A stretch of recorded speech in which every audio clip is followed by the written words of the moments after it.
Hello and welcome to Farnham Town for what is a Cup semi-final against Virginia Water in the Southern Combination Cup. It's the second live stream we've done this season, and both of them, Mark Godfrey to my right, has been involved in, because you were here for Jersey. This is only the second time you've come to the Memorial Ground. I know. Literally the first game of the season for Jersey, and now for this game. I just presume this is just what every fan has to do when they turn up. This is the initiation. Right, okay. Hazing. Exactly. Well, obviously the ground has massively improved since you were last here. We're looking at a lovely new stand, which looks fantastic. It's entirely different. It feels like a different club in lots of ways. You've got the scoreboard over there, which you put in not too soon into the start of the season. That was one of the first things you did. Yeah, sometimes you forget those things early on in the season.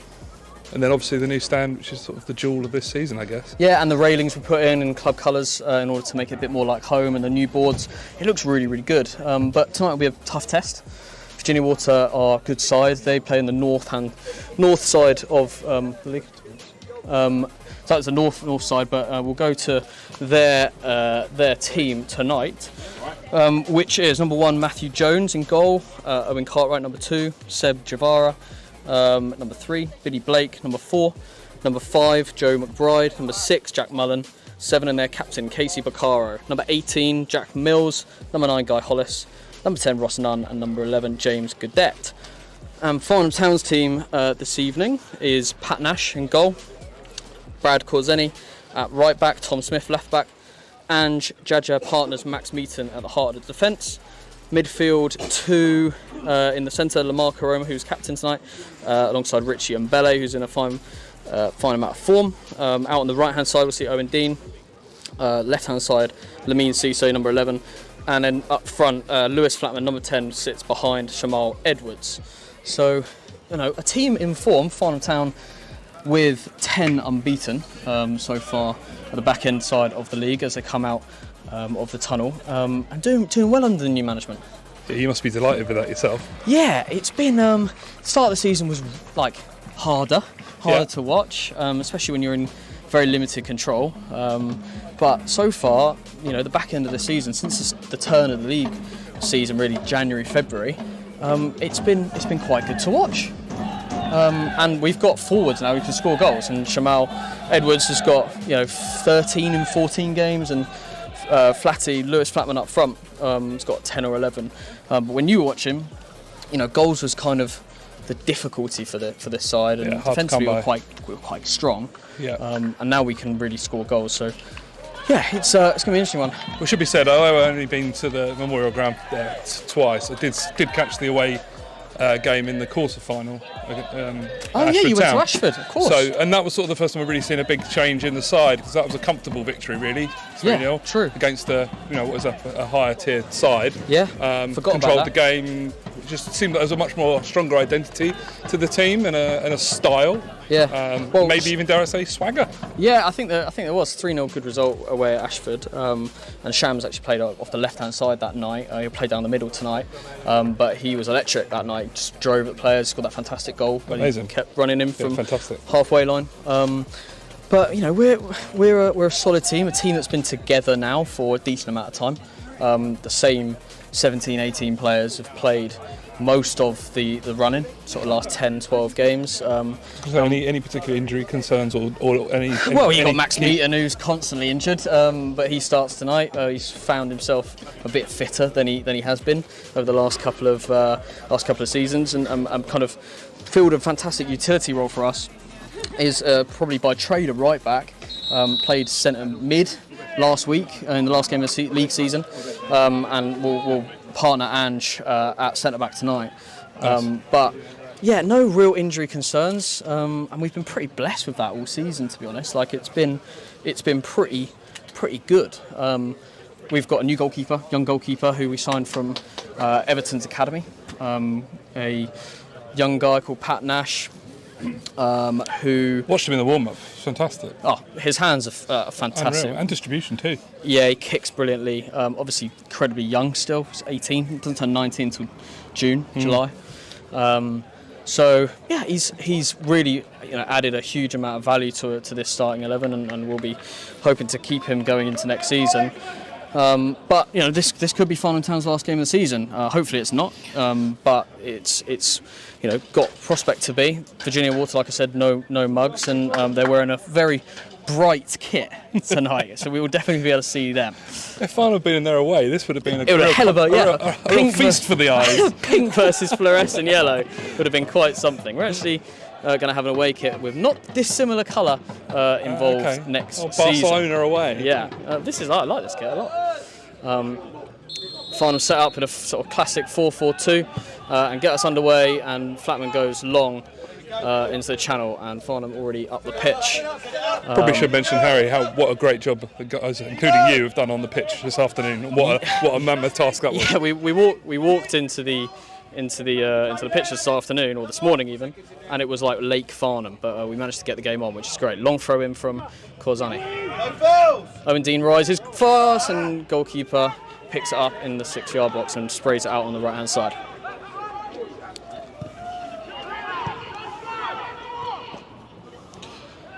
Fair to say Virginia Water themselves were quite surprised at the quality of the pitch.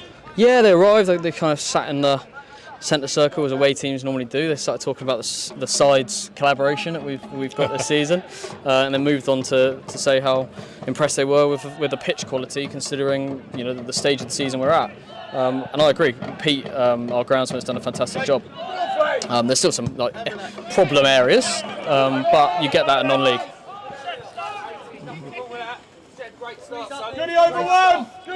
Ball goes back to Pat Nash in goal, who gets rid of it left-footed out. There's that distribution. Cisse straight to him, but misses the header. Farnham, a team that don't really press high, kind of let them sit off at this level, let the centre-backs have the ball. So it's a bit different to what you'll watch in the Premier League. It's like players try and press super high. Farnham won't do that. They'll let you get to the halfway line and make you pick a pass. Which has been something that we've been quite good at over the last few games, but a very different system to what lots of managers are trying to bring into the sides at this level. Good tackle from Ange. Flatty. The ball to nothing, but fantastic from the young centre back. Right idea, just an execution. It wasn't just a blind hoof. Yeah, I mean, these two, number 10 and number 9, Lewis Flatman and Shamal Edwards, have linked up incredibly well since they both came to the club in the sort of March time, and have scored a plethora of goals between them, with Shams actually taking the golden boot. That was a hairy moment. There was a little communication breakdown. Halfway through that, I thought, this is going to be okay, and then it went through, and Nash gets rid of it out wide to Owen Dean, who great header into the centre. Lamar, who's been out injured for the last couple of weeks, and our captain, but we need to get hold of the ball better there in the midfield.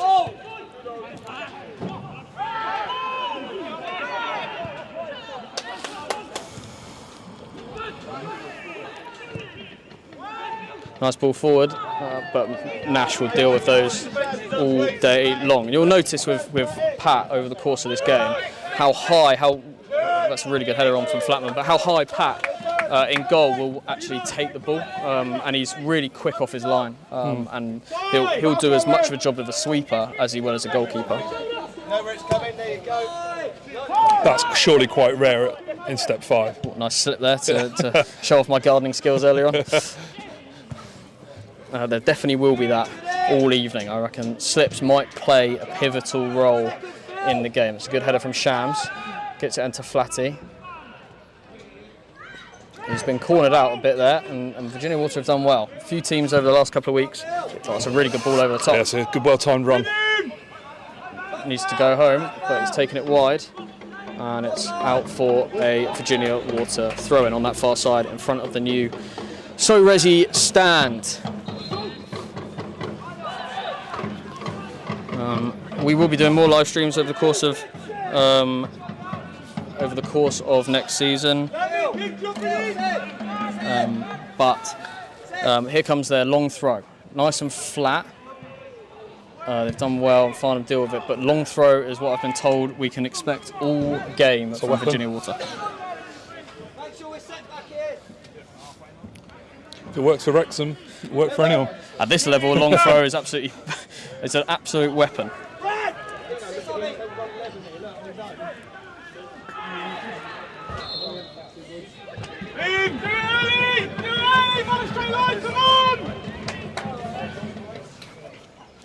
Feels like a cup semi-final. There's not been a lot in it in these early stages, not a lot of chances created. Balls running out to the goalkeeper. And also two teams that don't know each other very well, which again at this level is quite rare, because normally you're playing teams that you've either played over the course of the season, especially at this stage of the season, but also teams that you've played season after season after season, because they don't move a lot, with only one team going up out of each division. So I don't know the actual historic facts, but there won't be that many meetings between these two teams over the course of history. Ball goes wide. It's a really nice ball out to Owen Dean. Good first touch in a problem area of the pitch. That's my Alan Titchmarsh talking. Pressure, shout! Pressure! Good. Good distribution from the goalkeeper. That's a nice ball in. Behind Tom Smith and Virginia Water have found good chance there, but it's skied high over Pat Nash's goal. But that was a nice move. There's a couple of times they've got in behind like that with a really nicely weighted ball, especially down that right-hand channel. Yeah, it'd be interesting to see how we adapt. Again, like I said, teams that we don't know very well, it's different and difficult to prepare, because especially we're pretty exposed. We film everything and we put it all out there, so people can do research against us. Very difficult to do research against teams like Virginia Water. Be aware, please. On your shoulders. Get up early, Dino. Really good header. And that'll go straight through to the goalkeeper.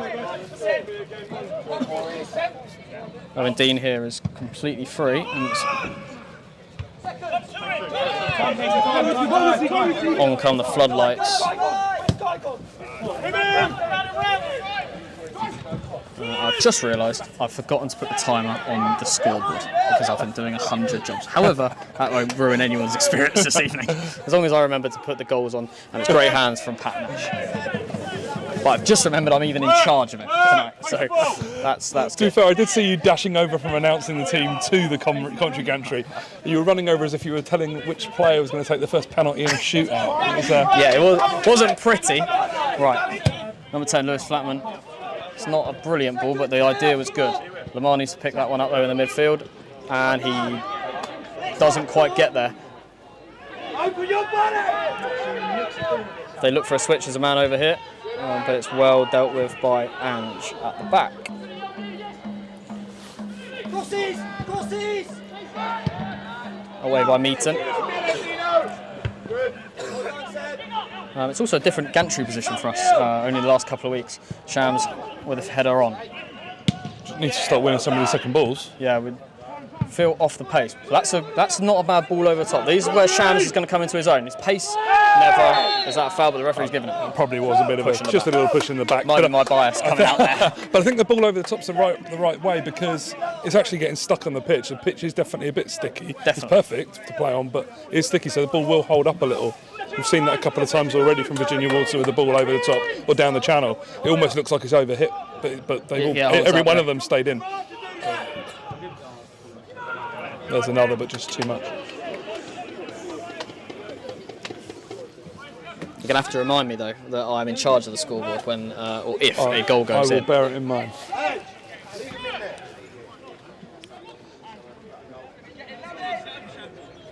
Hey, just any more medals. You can do it, right? To me in here. Come on. Please. And goes long. Pat Nash up towards Lewis Flatman.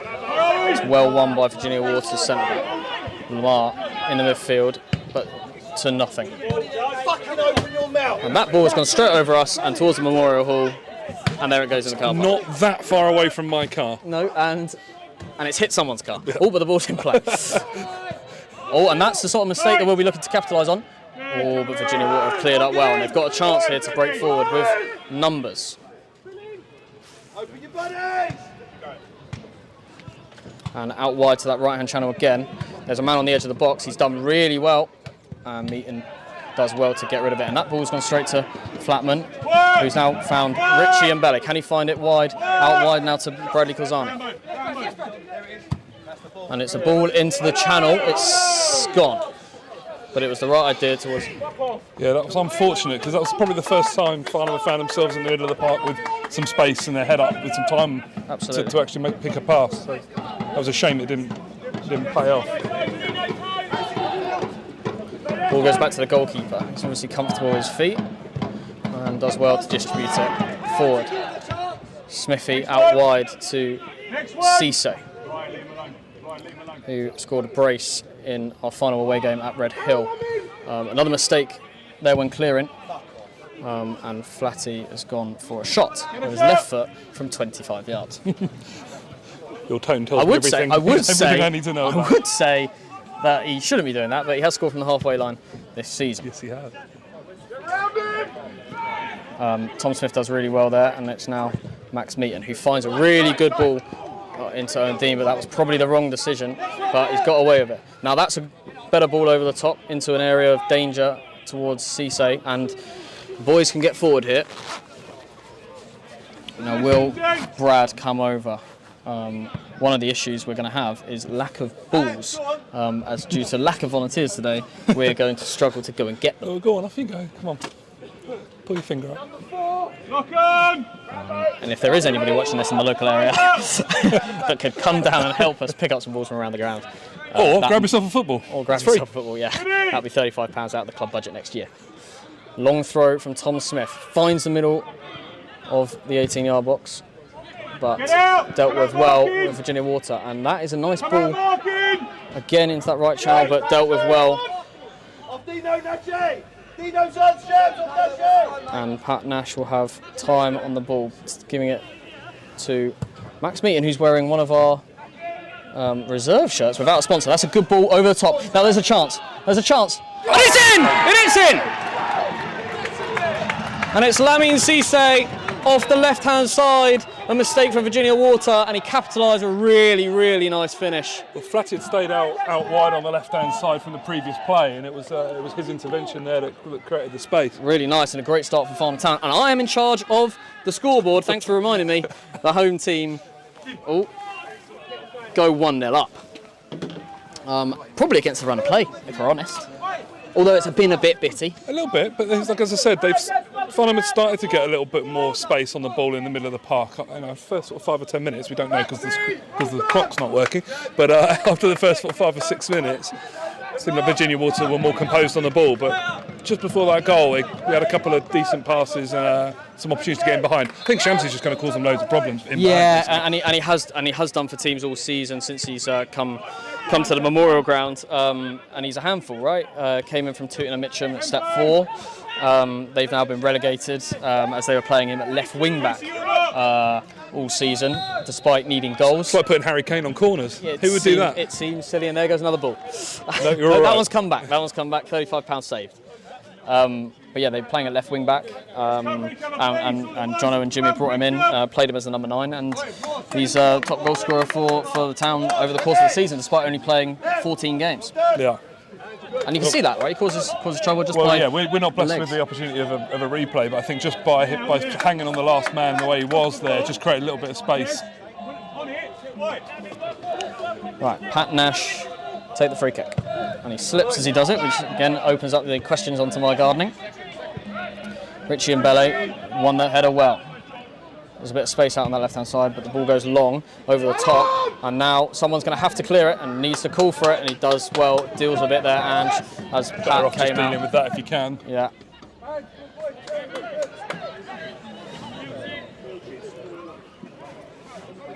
Well, I've just seen Meaton isn't wearing one of the reserve kits. He does just bad lighting meant that I couldn't see the sponsor on the front.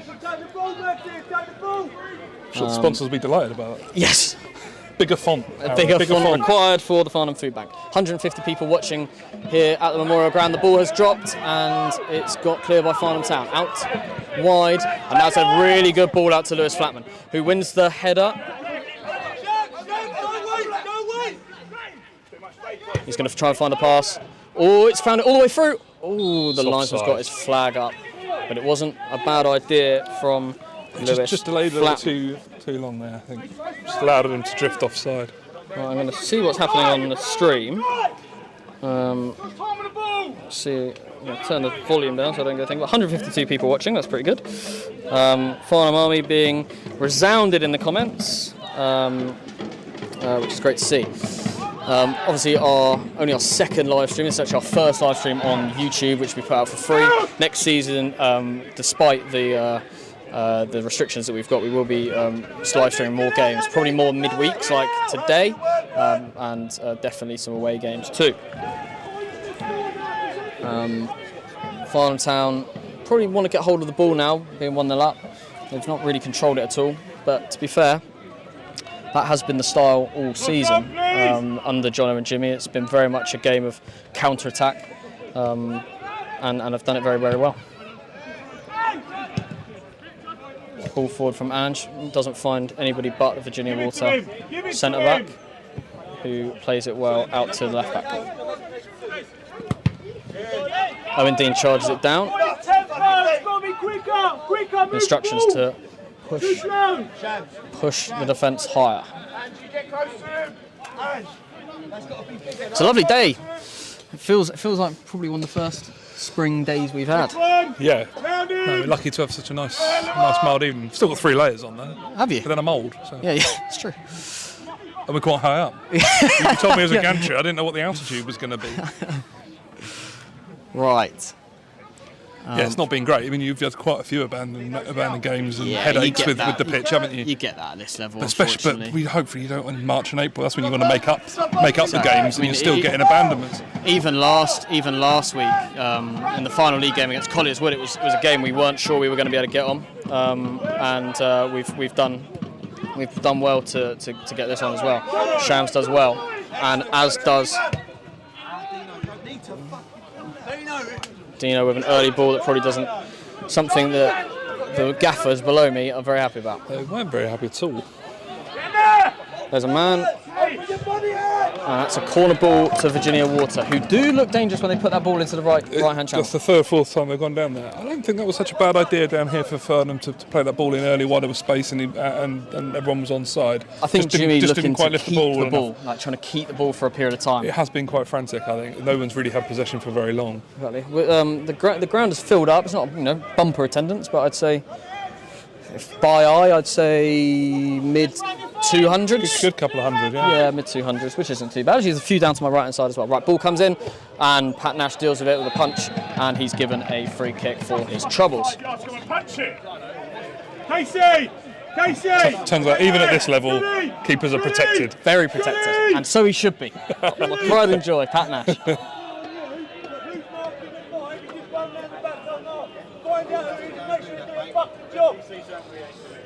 Farnham manager Jono Bonomi not very happy with the marking for that corner, but will be happy with Farnham Town's 1-0 advantage.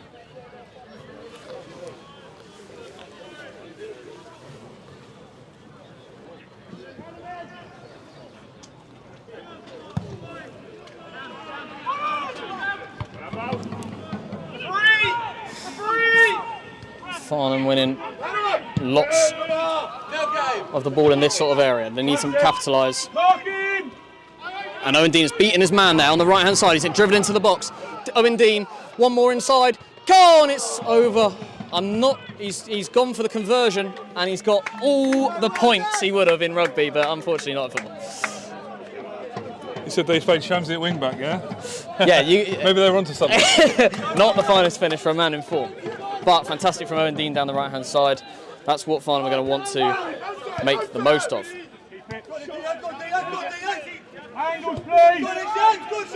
They're happy to pass the ball back to the goalkeeper, and they've worked the ball well there into some space in this right back area.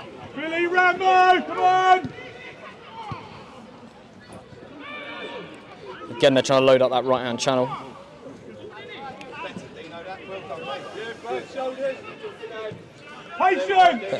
Patient, slow build-up play here. They've kept the ball probably better than Farnham Town, but Farnham look to get forward much faster. Yep. And Farnham, to be fair, you can see here on the pitch showing some really good shape and pressing when they need to.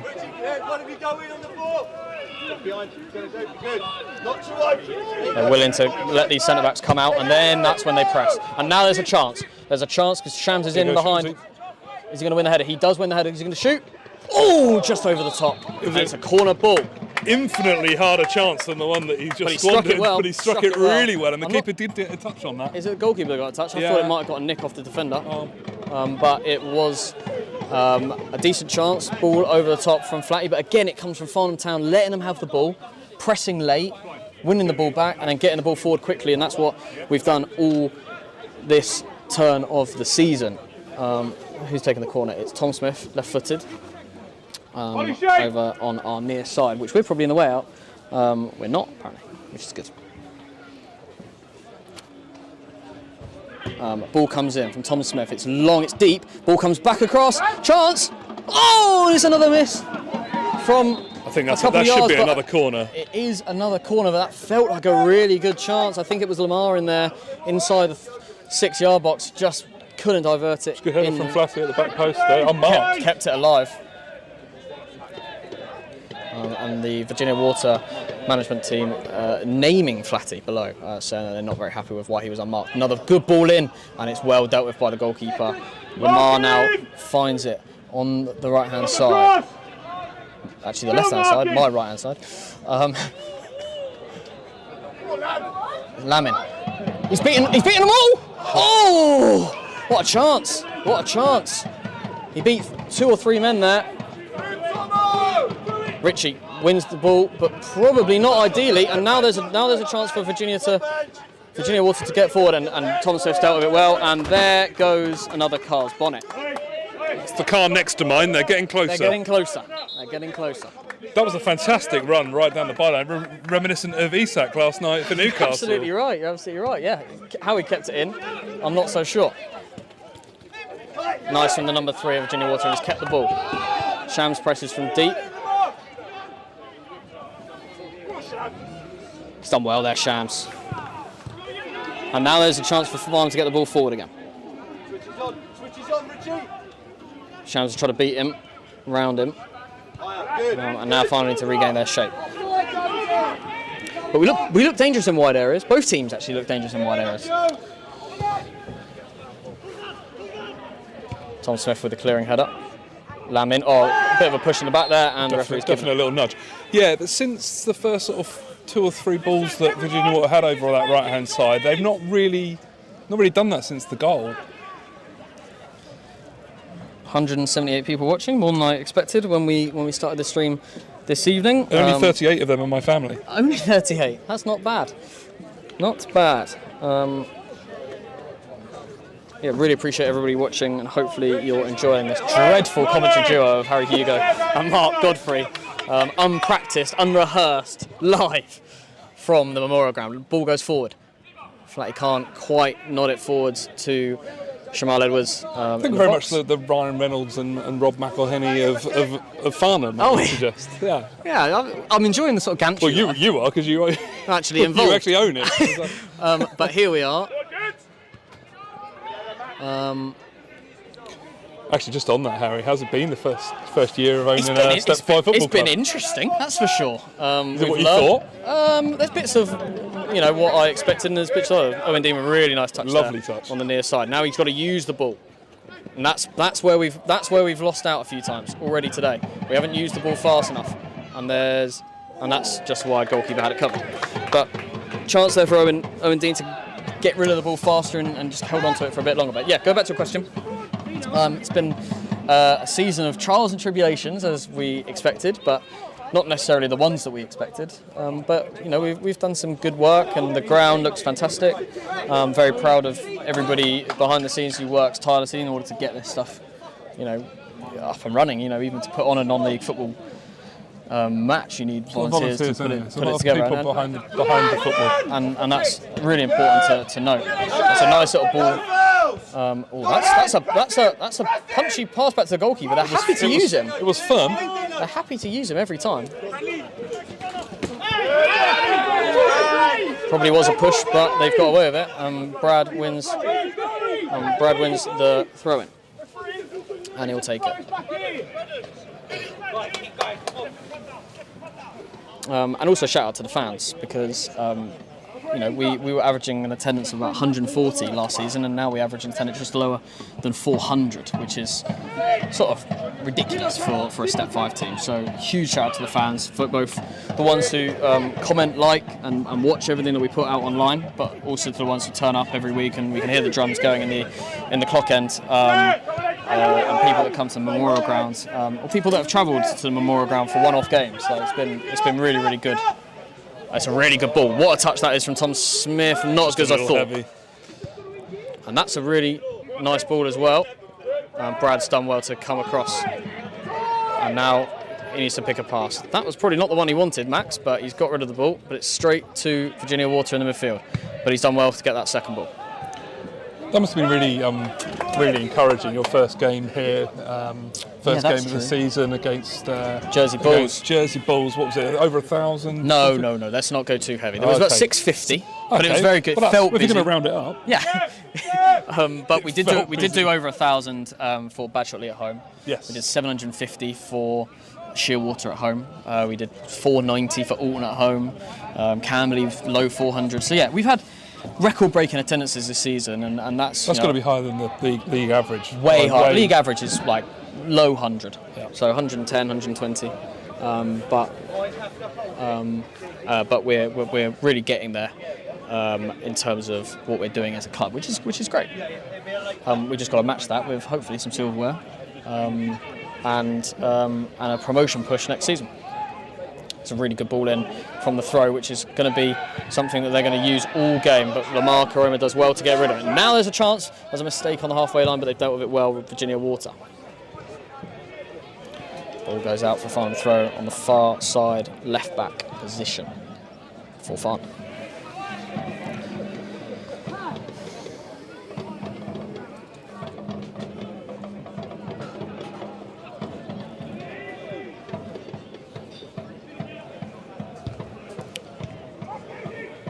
Max meeting with clearance, but it's clearance to nothing again. And Virginia Water are starting to move up the pitch a bit, starting to play a bit more with the ball, and that's the area they want to play in, that that left back area for Farnham Town. But that isn't quite what they planned. Move ahead of the ball. Goody, well done. Any other off-field developments or plans you have in the off-season? We'll definitely try and develop the clock end side, to try and make it better place for people to go and stand, the bit behind the goal that the camera's on currently. That's an important area. And we're adding more food and drink pitch side, because that's really important. When more and more people come through the gate, it's important for us to get food and drink to people faster, easier, and also with more variety. And then last thing is pitchside toilets, because at the moment people have to go back into the clubhouse, which is a little walk away on the outside of the pitch, in order to go to the toilet, and that's not ideal. So pitchside toilets will go in the summer, which is also great for our bid for Step 4. That's a really good header. It's all over on their referee, but that's out to Owen Dean. It needs to use the ball.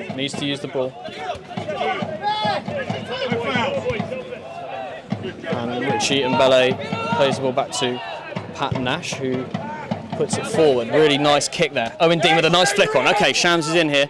He's going to move into the box. He's looked for the cross to Lamin. It was slightly overhit, but also Lamin wouldn't have been the... He's kept it in there, and he's done him. And Lamin's got some space here on the left-hand side, coming in, and he's tried to lay it back to Lamar, and it was the wrong decision. For as much work as we've done driving into the box, we haven't tested the goalkeeper really. Richie Mbele in the midfield into Lamar, probably a bit short, and that's going to get Farnham into a bit of trouble here.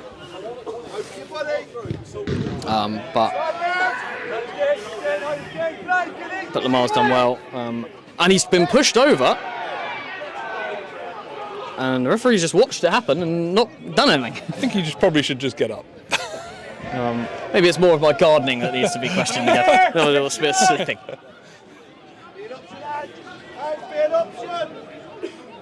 I will remember to put the scoreboard timer on for the second half, but I am relying on you to remind me for that as well. Okay, so I'm very under pressure.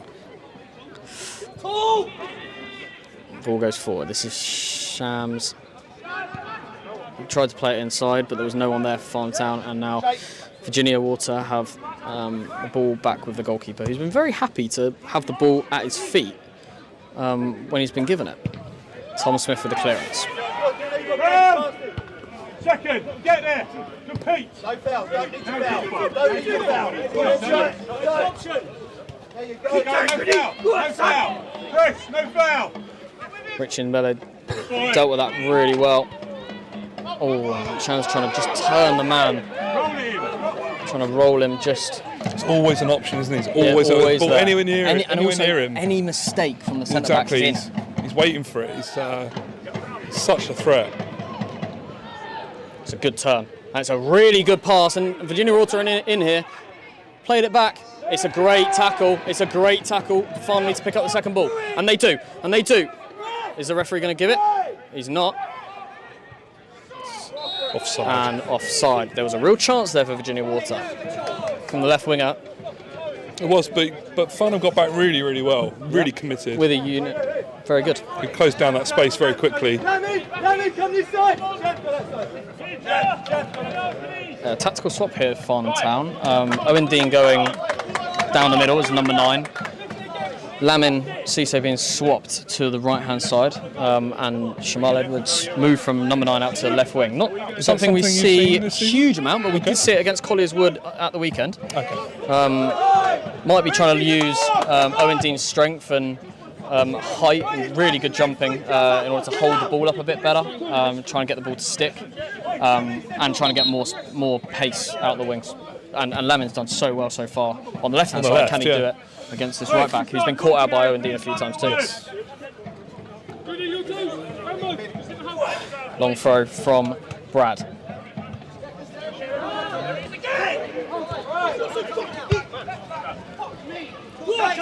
There's a ball forward here, and this is very well dealt with by Max Meaton.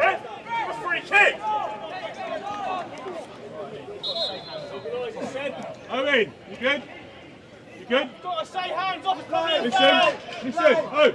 Not 100% sure what the referee's doing there. Keeper?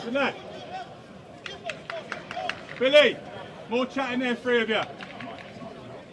He's having a conversation with Pat. Hopefully you can lip read better than I can, because I've got absolutely no idea what he's talking about. I think it was just a little bit of verbal there. I think he felt that Nash felt that the defender was being fouled. I think maybe he's just.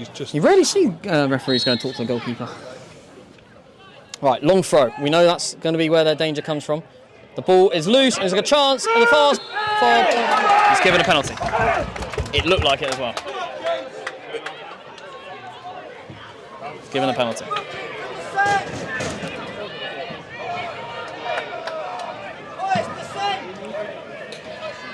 So, I mean, we're obviously quite far away, and there was a lot of legs in there, but the sound that it made, it didn't sound good. It didn't sound like a football being kicked.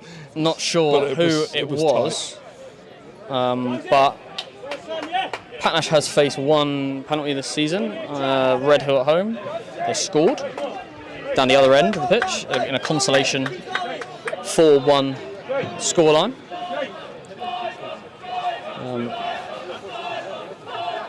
Diver being chanted from behind the clock end, which I like. Feels kind of retro. Is it their number 9 taking it?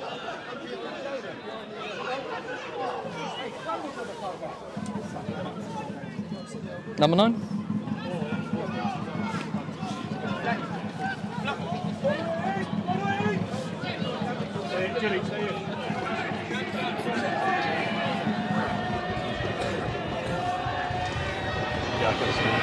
Right, penalty, Pat Nash in goal, and he breezes it into the right-hand side, and Virginia Water are back on level terms. What I feel like is just before half-time.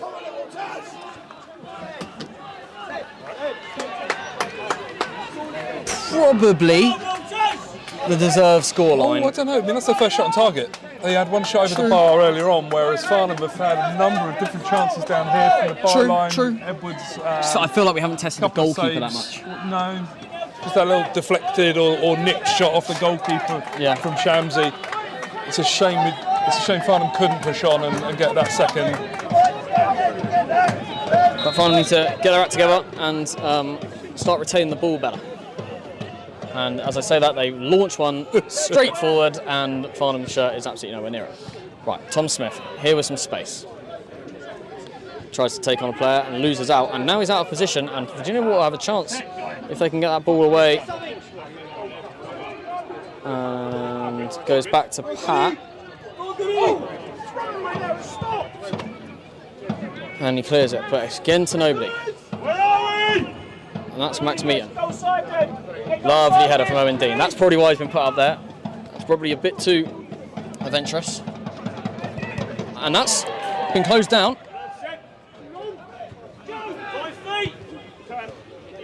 That will hold up in my gardening. They've been very comfortable with the ball in this area, and that's a really nice pass in through the channel. They won't want to lose the ball there though, and they have.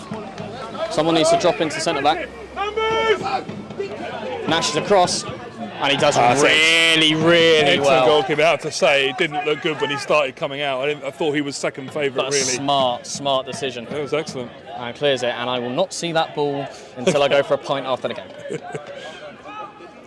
Am I worried about our ball stash? Yes. Gailey, how are we doing for balls?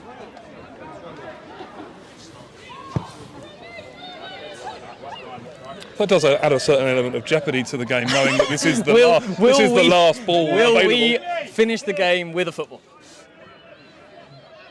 Right, we know this is pretty much the same as a corner. Long throw, and that's where they got their penalty from. Long throw from Virginia Water. Caused issues all... And it's another one that's going to cause an issue. Goalkeeper needs to get it, and it does. But it's causing issues there at the back. It really is. First, you've got a man down here. First and second ball we're worried about when it comes to that that long throw into the box.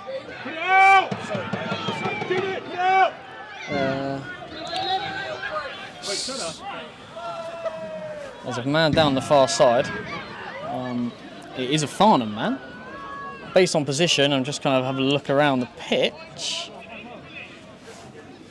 I've got no idea who it is. Position would say Tom Smith, but Tom Smith's on the far side. It could be anyone. I'm not sure if it was a contact injury or a non-contact injury. The fact he's got up makes me think it was contact. The Virginia Water bench were shouting that someone had been punched. But yeah, there was an incident down in front of us. Okay. It wasn't, it was a 50-50. Like, there was just a bit of coming together as they... I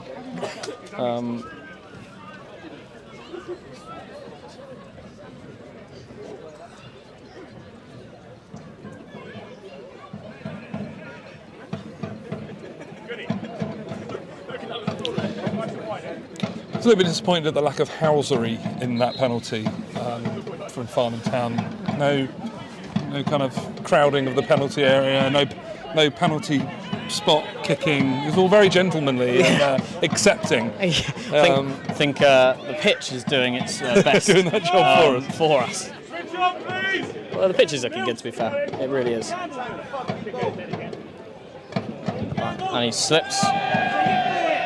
But it's a really good knock on there from Virginia Water. But that's up in the air.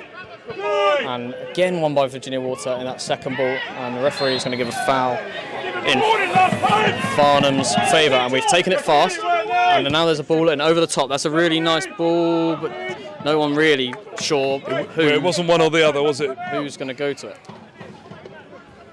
But that is what Farnham are trying. They're trying that ball over the top, either down the wing or through the middle quickly when number 10 Lewis Flatman gets the ball. Ball goes long and headed up in the air by Farnham's number 3 Tom Smith. Ball into Lewis Flatman, who loses it. Now there's a chance. Can they go long? They have gone long. Oh, and it's a really good piece of defending there. Last man before Lamine Cisse was in behind. Oh, that was a late tackle. It was a late tackle.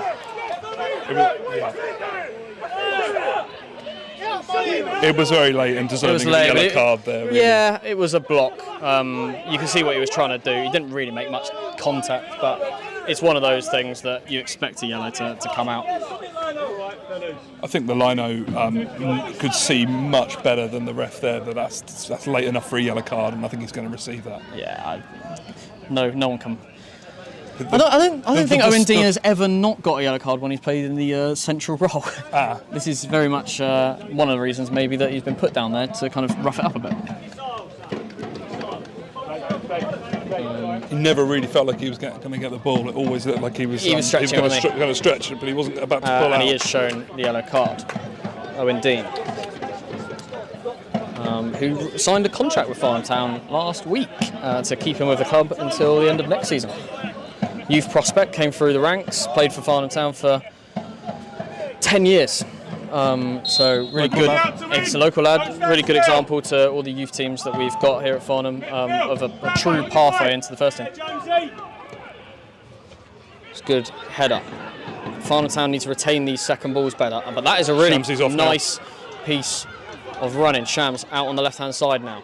He's trying to beat the right back, and he's going to go round him. Oh, and it's a good effort. Headed away by Virginia Water. It's a stunning run. I mean, that's the first time Shanty's been dropped deep, partly because we were defending, but he's been able to pick the ball up there in his own half for the first time, and then he's caused. Very reminiscent of the Ashford goal in terms of how he sort of picked the ball up and just drove at the defenders. Yeah, his goal in the previous round of this tournament. Right, long throw here for Farnham Town. Can they replicate Virginia Water's success? Not sure we'll replicate the length of throw, but he'll try his best. Long throw comes up a bit short. That's where Farnham have got to pick up the ball, and they do. It's messy in there, and it's cleared by Virginia Water. You wish there was messy in there. Absolutely. Next job! Throw here on the near side. Brad will take it. Farnham Town right back. Probably a longer throw from this side with Brad, but will still require a flick on. One of you's got a marking, fellas. Oi! There! And that's not what Farnham intended. Ritchie has headed it, but it's straight to a Virginia Water player. But he's done really well. And now Farnham are in a bit of trouble, but trouble caused. The positioning of that long throw there, the player's just a little bit too ambitious to everyone to get into the penalty area. You need someone there, I think, to just drop deeper so that if the ball does break the second ball, you can pick it up. I think that was perhaps a little bit naive for Farnham there. Halfway line. Guys, stand still. Throw beneath us. Back to the number 3 who took it. He takes the ball forward. Mbele does well in the midfield and plays it out to left back Tom Smith. That was nicely played. Lock on, Martin! Flatman into Lamar, who will look to use the ball back to Max Meaton here at centre back, who looks forward into the channel, and it's not a bad idea. And he's given the foul. Looks soft. That seemed a little bit soft. Not 100% sure on the time of the clock, mainly because I forgot how to. If you forget how to. I know, that's true. I knew exactly how to do it, but unfortunately I didn't use my knowledge to my advantage. There was no execution. No. 42 minutes says the stream, which probably means we're nearly there. I'm talking in about the 43rd minute. Right. Header.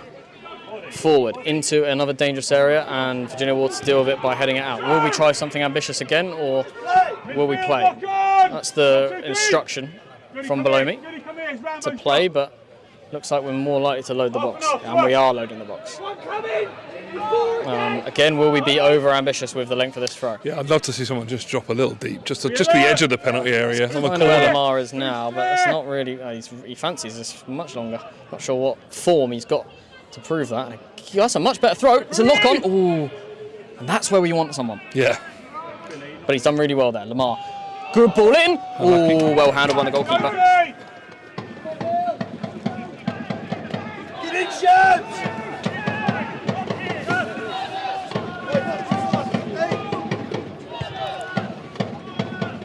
Long from the goalkeeper's hands.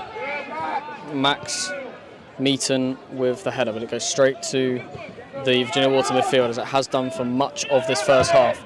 But Lamin Cisse does well to break him down. And this is, and Farnham Town have done well again to get this forward. And round the corner from Owen Dean. Now Lamin Cisse needs to drive into the box, of which he does. And it goes across goal. Oh, just behind, and it's cleared again by Virginia Water. A chance. Potentially deliver that ball too early. Ball forward. There's been a couple of moments, probably 3 or 4 moments like that, where a slightly better ball or a late run into the box would just walk onto the ball. And Farnham have been a little bit unlucky, I think, at times. Ange, can he find him? It's another chance for a ball over the top. That's not the ball that Lamin wanted. He wants it wide. He wants it wide. That was a poor, poor piece of execution from the centre back. It's always on though, isn't it? Hands again. No, not half time. Come on. One side. Will be full. Couldn't see the ball there, but it's dropped. And it's now with Farnham Town player on the far side. And it's a really nice ball over the top into that left channel. Can Shams get it? He has got it. He's skipped past one. He's now into the box. Shamal Edwards. Oh, and he tries to get the ball across, but again, well dealt with by Virginia Water. And they've got a chance here because Farnham Town are exposed. 4-on-4. He's held onto the ball for a long time. It's an interesting that decision. That was a poor decision in the circumstances. That's an adventurous ball, but Lamin needs to pick that one up if he can. Oh, and the referee blows for half-time. And that is Farnham Town 1, Virginia Water 1. Probably a fair assessment of the first half, despite a few opportunities for Farnham in when they were 1-0 up after a goal out of nothing, really. But what do you think, Mark, after 45 minutes of watching the cup semi-final? I actually think Farnham will be really disappointed with this. I think Virginia Water needed that goal. They needed something like a penalty or a mistake to get themselves into the game. The penalty was their only shot on target I can remember, and another one off target over the bar before that. Whereas Farnham have been causing a lot more problems, I think, especially down the left-hand side. Well, first of all down the right-hand side, and then when Shamsi switched, more down the left-hand side. I think if Farnham could just get a bit more composure on the ball in the midfield, particularly, and pick that right pass, it's been on all night. Yeah, I agree, and that's where they will cause trouble. But Farnham Town will be kicking towards the clock end in the second half, which is something that lots of teams try and switch us around for. Really? Well, actually, I think that happened in that first game of the season. I think and on Saturday as well. It's interesting, again, a team that probably doesn't know as much about us, not switching us around for that second half, which means that we would, if this does go to extra time, get the second half of extra time in front of the clock end as well. How much at this stage of the season and at this level does tiredness come in? To be fair, this level, you can also, I'm not actually sure of the cup regulations, but you can make 5 subs in the league, so that helps. But the boys are fit. They've played a full season. I don't think tiredness is necessarily an issue. Obviously, the pitch is slightly heavy based on the rain last night, but I think it'll be okay. Scored quite a few late goals in games. Yes, a few winners last minute, 98th minute against Jersey Bulls, 95th minute against Balham here in front of the clock end with a Lewis Flatman header to win 3-2. Balham will be waiting with bated breath for who they play in the final, because they're already in the final and they beat Sutton Common Rovers 3-0 in the semi. So Farnham Town or Virginia Water will be playing Balham in that cup final, which will either be hosted at Virginia Water or at Farnham Town. Or here at Farnham. Which is why, from a club perspective, it would be great to win. Not just because it would be great to get to a cup final, but also from an attendance, a gate perspective. It's obviously good to host as many games as possible, and you never go into a season expecting games to go into the first couple of weeks of May. Thank you very much if you're still watching along on the live stream. Obviously half time now, sort of a 10-15 minute break. It's almost always 15. I'd say it's all 15, but I'm saying we've probably had 5. I'm being. It's fair. You're being facetious. I am for no reason. The support's good tonight. Friday we weren't sure whether or not it'd be really good or poor, work against us or for us. It's a nice good way to kick off a bank holiday weekend, isn't it? Exactly, and that's kind of what we thought. it's not bad out there. I know we're missing a few key fans, and shout out to Brommy, who's watching it up in Newcastle. Shout out to Jay, who's watching it in Coventry. Shout out to Michael and Frankie, who are watching it in Stockholm. And shout out to Tom Bohr. I'm not sure if Tom Bohr is in Greece yet, or if he flies very early tomorrow, but I know he's not here at the Memorial Ground, and I'm very upset about it. But I did get Mark Godfrey. You did. You got a Mark Godfrey. All of those people. For the second time this season. I'm always there to bail you out. I appreciate it. In all walks of life.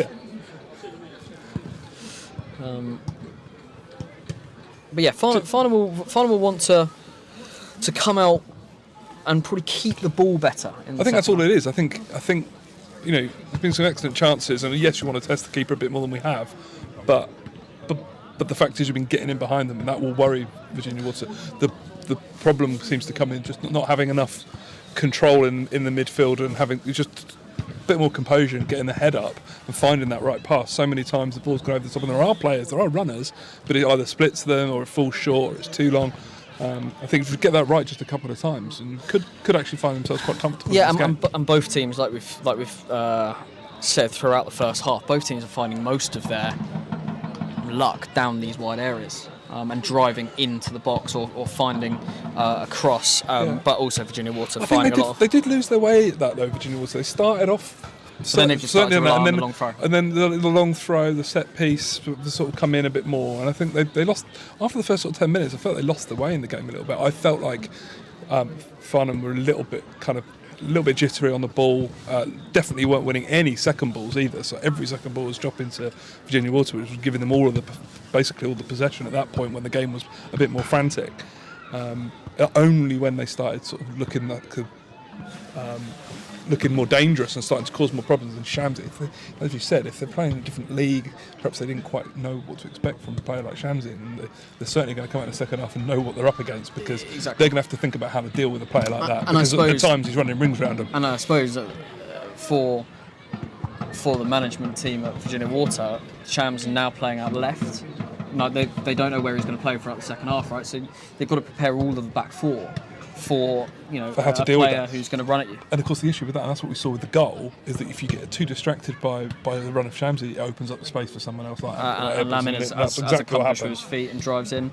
And if Flatty can get the ball in the middle with a bit of time, you can see what a great technician he is. Yeah. When he has even the bouncing ball on the volley, he's excellent at finding that the pass, and he's got the bravery and the ambition to play some of those more expansive passes. Yeah. They just haven't really come off yet. That's all. It's just the last piece of the puzzle. Yeah, I agree. He is an excellent technical player. He wants to get his head up. He wants to find a pass. He's in a bit of a goal drought. You won't mind me saying, but he's not scored for 4 games, which, in the grand scheme of things, for the amount of games that he's played for Farnham Town, the amount of goals that he's scored, has actually. Is quite a large goal drought for him. Hopefully he can come out the second half and score the winner and shush me in the gantry. I know he'll definitely send me a message when he watches this back. Bit of comments on the live feed, and good stream production, first 45. Lack of visitor player knowledge, but generally impressed by delivery. I'll be honest, I haven't watched Virginia Water once this season. Actually, that's not true. I went to go and watch them a couple of weeks ago, but it was pissing with rain. Can't believe the game didn't get called off. There was puddles on the pitch. I wasn't really focused on the play, and they lost that game to Egham, who ended up being placed into the playoffs ahead of Reading City in the Combined Counties North Prem. Who looked a good side, but well, there you go. You just answered that comment. Yeah, I know a bit. I just don't know their fucking names. Okay, what else have we heard? But yeah, Jay saying need to take our chance. If we did, we should be 3 or 4-1 up. Yeah. Don't disagree with that. Although we haven't really, as we've discussed, not really tested the goalkeeper. Dive out behind here. There's a couple behind here. A couple of balls behind here. Huh? Oh, maybe you did. I don't know. Are you looking for balls? Yeah, I was looking for one over in that car park. How many have we got? And the ball on the middle of the pitch. This is classic non-league. So we're working with 3 footballs at the moment, are we? Got no idea. Balls isn't my remit. Microphones. Yeah, I don't know.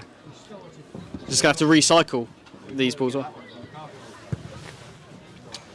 Classic non-league situation where we're trying to find enough footballs to complete the 90. There's millions out there right now. Yeah, are they match grade? Oh, that's what you have grade. to think about. Right, I'm going to go back to the comments section whilst I kill time. As the Farnham Town management team walk back across the field, Jimmy Hibbert and Paul Johnson.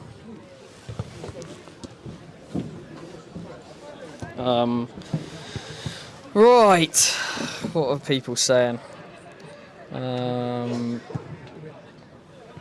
What are you talking about when it comes to the Owen Dean yellow card? Ball had gone and he's gone right through him. Well, we said that. We kind of said that. I kind of defended him for a bit. Oh, I see. Well, you own the club. That's what you do, isn't it? That's why I'm here. Give over. Doesn't matter who you support. If his leg is off the ground and someone goes through him, his body's going to go down like that. I agree. It was potentially orange. Yeah. But that card doesn't exist. We haven't really seen. We haven't been able to see the penalty back. Not sure if it was soft or not. But all I can say from in the ground, it sounded like. Which is a really strange thing to say, but it really did sound like a heavy, clumsy kind of contact, and everyone did sort of hold their breath for a second. So I don't think anyone was particularly surprised. Yeah. And it wasn't like there was huge remonstrations from the Farnham players. No. Of course, everyone always moans, but there's always an element of how could you give that, but. There's been a couple of melees like that could have led to further chances from Virginia One. That's been that's been their best opportunity really to get further on in this game is that the long throw. So I guess Farnham just need to be careful not to give away any soft throw-ins because it's easy to think a throw-in's is clearing the danger, but it's actually causing some serious problems. So you don't want to be mucking around with it at the back. Jay Clement says, Harry, some of the Kawasaki support group say hi and up the Farnham. Ben might say, our friend out in Sweden, who's actually with Michael and Frank, is watching from Sweden, but he wants to hear more Godders. But he isn't. He is sat next to me, and I'm sure he'll be speaking more in the second half. Ed Peck says he's enjoying watching from Jersey this evening, and a Balham fan has come on and said, "Come on, Virginia Water," which probably tells you who they'd rather play in the final. Dan Willer says, watching from Crosby Way. I'm not a taxi driver in Farnham Town, but I imagine that's local. Stuck inside with COVID. I wish you well, Dan. There's a lot of that about right now. Is there? It's back in a big way. It's back on trend. We won't. Let's stay away from politics. Let's not discuss. Question: are we using a video camera? We're absolutely not. We're using a high-grade HD camera, which allows us to zoom in and out and provide as much quality broadcasting as we possibly can. Just testing things out this season to see how things go into next season as live streaming becomes more and more important for us, as we have more and more international fan base or national. And you have that fantastic game against Jersey, which is such game. That trip for you guys looked amazing. Such a great weather and the fans over there. It's like a bit of a pilgrimage because it's a real effort, right? It was brilliant, and look, we obviously won the game with a 98th minute winner, which if you were to write it, that would be how you'd want to win away in Jersey in the sunshine. What also made it a bit weird is that every game in England was called off that day because it was raining, and we were in 19-degree sunshine in the middle of Jersey with our sunglasses and shorts on. But yeah, very special. It was kind of like the turning point for our season, really, in terms of that belief and our belief that we could go on and run until the end of the season, and that kind of never say die attitude kind of came to fruition, and we had the same thing in Balham when we came back almost a couple of weeks later and beat them after going 2-1 down with the last minute flatty header. So yeah, we're getting there. But that Jersey trip is a lot of fun. I'm delighted to see them. I know they'll want to go up to step 4, but I'm delighted to see them in the league for next year, and I'm looking forward to that trip again. Yeah. But it's a funny one because Jersey and Farnham fans look at that date and go, when do you play them? Because you obviously want to play them when it's sunny. Yeah, you want to play them late on in the year. And we were so first. lucky this season. We played Jersey first in 28-degree weather, and our pitch was completely burnt out, and it was a 1-1 draw, a very highly contested. Yes, that was in the middle of the drought, wasn't it? Probably felt like a cup semi-final or a cup final. It was that sort of last 20 minutes. It was just everywhere, wasn't it? It was intense, and the crowd was alive. Yeah, and it was a great comeback because it looked a little unlikely at one point. It was Jersey were by far the better side in that first half. Yeah, Farnham Town players re-entering the field, but yeah, Jersey and Farnham fans will look at that fixture and go, "Oh yeah, we want that in your March, April's, or your August, September, October's before it gets wet." I mean, and cold. that's why this pitch is particularly incredible. The quality when you consider that high drought that we had in September last year, which the big was just freeze, horrific, and then rain since February basically. So it's been incredibly hot, incredibly cold, incredibly wet, which is a groundsman's dream. It's three of my favourite things. Right, we have a big 45 minutes here at the Memorial Ground to come. Oh, I cannot wait to remind you to turn the clock on. You're absolutely right. Very good way of doing it as well. It looks good down there, Pete. It looks good. Oh, we've got the groundsman there, Pete. Who's He's been absolutely delighted. Handed to all afternoon to get the pitch ready for tonight, and he's an absolute legend. Yeah, done brilliant job. And we even dried it out so much we could cut it only 2 hours before the players arrived. So, yeah, credit to Mr. Pete Smith. Right, Farnham, as I said, shooting now towards the clock end in traditional football style. They've swapped ends, Mark. Yeah, they've stayed to protocol. It's as you'd expect. Nothing out of the ordinary. Farnham have been good shooting towards the clock end this season, in the latter part of the season especially, and we'll be shooting towards a relatively full clock end corner, and hoping to score a winner and put themselves into the final of the Southern Combination Cup in front of those fans. Re-entering the pitch now, Virginia Waters team. A team that probably got some praise from their management in the change room. Kind of just ground it out, got into the second half 1-1 after probably not looking like it was going to be that, and have made a couple of chances.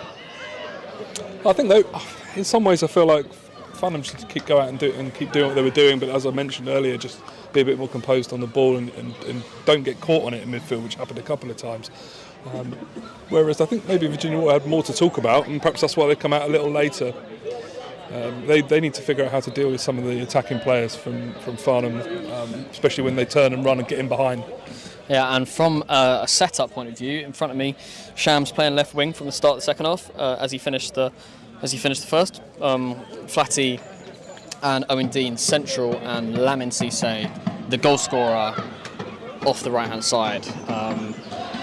From the back, Pat Nash in goal for Farnham. Brad Korzani out on the right hand side at right back. Then Max Meaton and Ange Jaja. Left back Tom Smith. Midfield of Lamin Cisse on the right wing. Richie Mbele, Lamar Karoma, Shams, Shamal Edwards, and then Lewis Flatman in behind Owen Dean.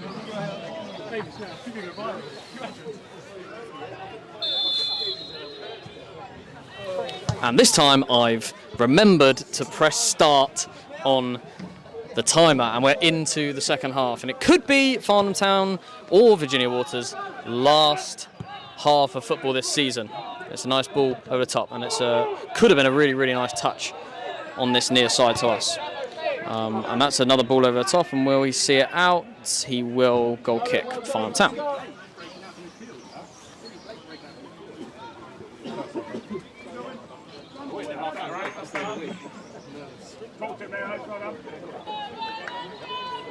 Back up to 161 people watching. Shout out to Josh Kovacs, who's watching in sunny Ripley today. Anybody else wants to shout out, I will be sparingly shouting you out if you put it into the live chat as I watch. Header by Lewis Flatman. Now Shamal Edwards doesn't quite get the ball across, but now it sits with Richie Mbele in the midfield. Pass it back to Ange Jaja at centre back, who needs to use the ball here. He's marauding run, and it's not a bad idea in behind the the Virginia Water left back, but he shepherds it out for a goal. If you don't believe us when we talk about how wet this pitch was at midday, do go and have a look at Farnham Town on Twitter, and you'll see some of the pictures of what it was like at midday, and then some of of the work that went on to try and get the game on. It looks like a different pitch, especially down here and then especially the near side us. Lake Farnham, yeah, because it really was wet, and it wasn't just that area that was wet. It was a few areas in the pitch. But we're playing football on it tonight, and it actually is holding up pretty well for an end of season pitch. But enough talking about the pitch. We're probably looking at, I know there's been a comment about what we think the attendance is. Eyeballing it sort of 250-ish. And then the other question in the comments is where will the final be played? It will be played at whichever ground wins this match, be it Farnham Town or Virginia Water. That's where it will be played. We're literally playing for the final venue hosting as the ball comes forward to Owen Dean. Ball's dropped back out. Now he's in. It's a really nice ball through into Owen Dean and down the right-hand side. Can he find the ball in? He's gone for goal. I don't know why. Straight into the clock end. Another chance when we're in behind. It's poorly wasted, and again the goalkeeper not tested. Mark. Yeah, Dino's going to be absolutely livid with himself. And, I mean, Shamsi's done. Should he pass? Should he pass? Well, Shamsi's done well not to get too cross with that, because he's made a run. He's probably run the best part of 50 yards to try and make the ground up, and he has made that ground up. I'm not saying Dino has to pass it, but if you do take the shot on, you have to get it on target when a player has busted gut to come and help you and make a finish. He skewed it. I think they would call it in the football cliches. Shank. It's an absolute shank. Yeah, it wasn't good. Well, it rhymes with shank anyway. Yeah. Andy, shout out to you. Up the town, absolutely. Thanks for tuning in. Lamar Caroma with the header. Ball forward from Virginia Water, and now Richie, who loses it, but Lamar picks it up, kind of goes wide, and it goes wide to Tom Smith on the near side, who plays it long, and that will run out to the Virginia Water goalkeeper, who shanks it a bit, and Flatman's picked it up, and he's beaten another man. He's got past it onto his left foot. Can he find the pass? Doesn't quite find it. It was a really nice piece of play after intercepting the ball in the midfield. And the ball stays in. I'm not sure that was the smartest idea to keep the ball in. But back now towards Pat Nash, the goalkeeper for Farnham Town.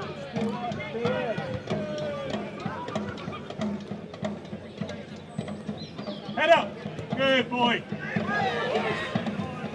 Tom Smith clears. A lot of danger, now needs to get rid of the ball. That's where Farnham Town haven't been very good. Getting that ball out of defence into midfield and motoring forward as they have done towards the back end of the season.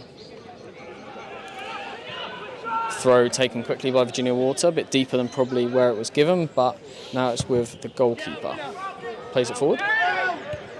Nice touch.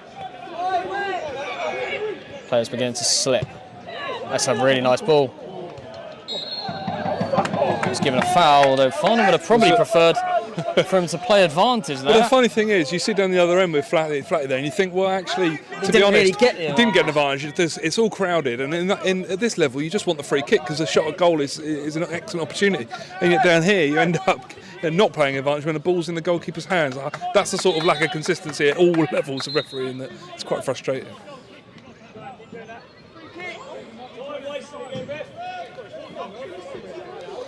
Referee wants him to place the ball at the spot of the foul. I'm not sure Pat Nash is 100% sure where the foul was. He didn't think it was a foul. He thought it was a goal kick, so that was the confusion. Shams tying a shoelace down the near side to us, ready to motor past a couple of defenders in a bit. Right. Free kick, Farnham Town in their own 18-yard box. Pat Nash forward. Again, it's an uncontested header for Virginia Water. Yes! Pass back to Pat Nash, who clips it forward really nicely with his weak foot. Nice header down the line. Nice ball down the line. Okay, Farnham Town with an opportunity, and that's cleared. And there's another ball, and we are down to 2. Hopefully someone's recognised that and gone to find it. That could be on Farnham High Street. I can see one more ball beneath me with Farnham Town's goalkeeper coach. It's been launched back onto the top of the stand. And now we may never get it back. I think it's a tilted roof and it will come in between the dressing room. If it doesn't, it will jump onto the top of the dressing rooms and we'll never see it again. Excellent. Which is not what we needed. Farnham Town with a bit of possession here. Nice ball. Oh, if the touch was better, it would have been a really good chance for Owen Dean. Tom Smith, touch out wide, which is quite nice. Hooked it forward nicely. Is it staying in? It is staying in. Don't have a huge amount of visual down this side with the cameraman in my way, but he's used the ball well. Richie's done really well. Player slips. Chance for Mbele. Shoots straight at the goalkeeper. Well, we asked in this half to test the keeper a bit more, and he's done that there. Goalkeeper launches it long. And again, Virginia Water pick up the second ball. There's a lot of them forward as well. 5 players forward now in front of the ball. Movement ahead. Ball played down, and it's a really nice touch. No foul there. No foul there. What's he going to do here? Meaton in trouble down in his own corner flag. Someone's going to have to help him out. And that is a foul to Farnham Town. The Virginia Water management team are absolutely infuriated. It looked a little bit light. You know, we always like when a player's protecting the ball like that. What you expected to do as the opposition play. Over 200 people now watching us. Oh, God, hello here to on everyone. On a Friday evening. Not bad. Nobody else has got anything better to do than listen to Barry Hugo, Mark Godfrey talk about the Southern Combination Cup semi-final here at the Memorial Ground. And the increasing lack of football. We are down, as a reminder, to 1 spare football beneath me. And we go short to Ange Jaja in the centre-back position. He needs to get rid of that ball because there's not a lot of cover. And he has done very well, actually. Very well. Really well dealt with, though, by Virginia Water. Game's starting to open up a bit more. It is. Not so many 50-50s, a bit more space opening up for both sides.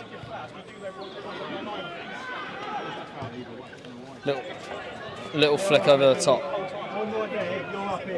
Looks like Flatman, and he wins the throw-in. Ball in. Oh, dealt with well.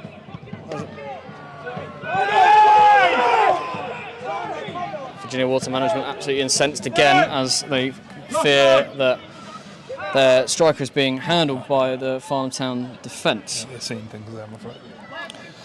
Freddie Montero says, by the time I land in Gatwick, Farnham would have won 5-1. Shams hat-trick. If that happens, I'll jump off this gantry and go and hug him myself. That ball needs to stay in, it has. Thank God for that.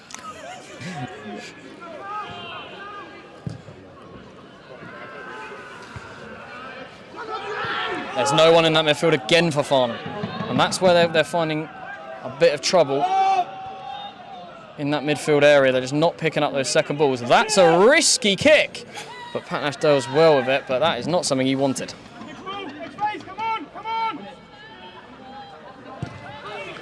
That's a really nice ball down the line. Great area. Right, Owen Dean, never a foul. This could be a little bit of a problem. It's on a yellow, but he did everything he could there to try and get to the ball. It looked and he's like got to go for it. Yeah, I mean, like he did get there's no real risk of a second yellow there, but he's got to be careful. He's now in the mind of the ref. Yeah. All I'm concerned of the fact that the ball is still in play. But yeah, he does need to be careful there, Owen Dean. Natural replacement on the bench there, or Callum Beasley off the bench, probably into a wide area, and we probably move Shams back up front.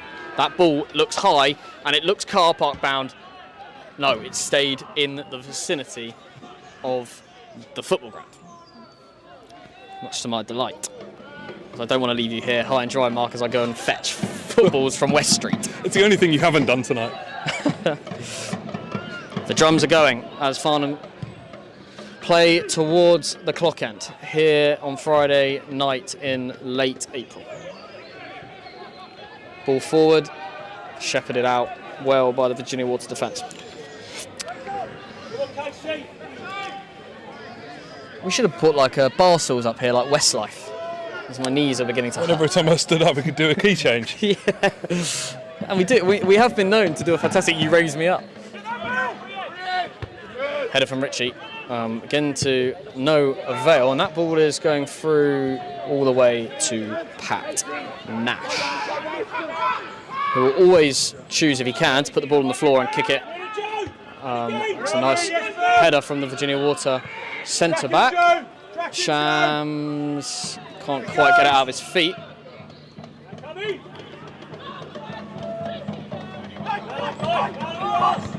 Chance here for Virginia Water if they can get the ball forward, which they tried to, and Tom Smith's done well, and he finds Nash, who controls it and gets rid of it well. They need to win these headers though, Farnham Town. Flatman wins it and tries to play the ball in behind towards Lamin Cisse, but couldn't quite execute it. But it was a good idea, good control. It was the right idea, but it's just all night long, it's just not been quite there.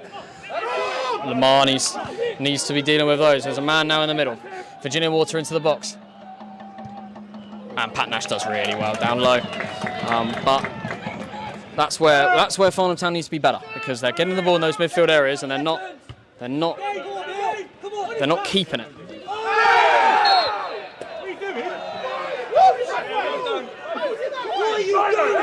There's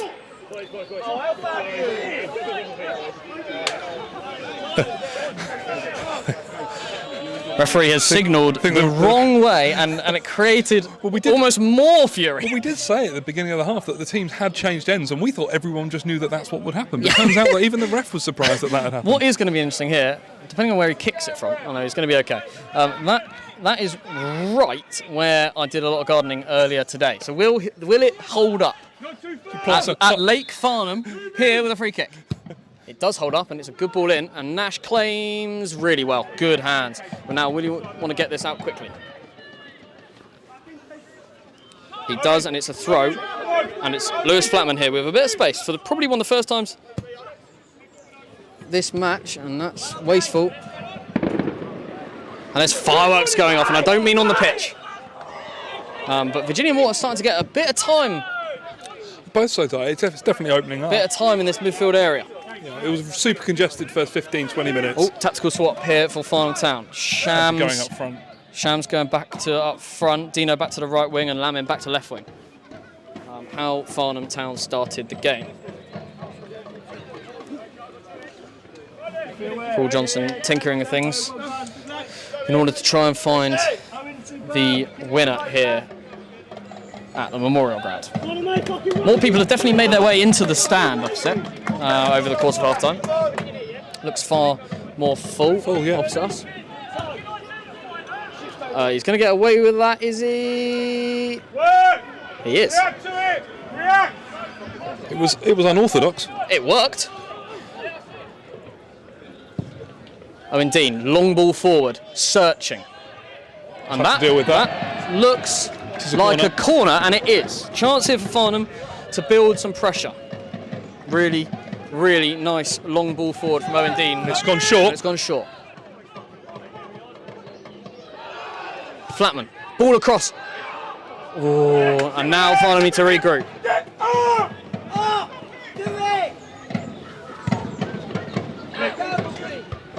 Max Meaton with a good head up, but it is a territory advantage for Virginia Water after being pinned back. And as we were saying at half time, this is as good as a corner. You feel like you've dealt with the danger, you've dealt with the problem. Yeah, anything from about 30 yards out is a dangerous area for Farnham Town to concede. And they need to, and that's why we've seen the centre-back pair at Farnham Town try and keep the ball in the corner, not like do what they'd normally do and just get rid of it.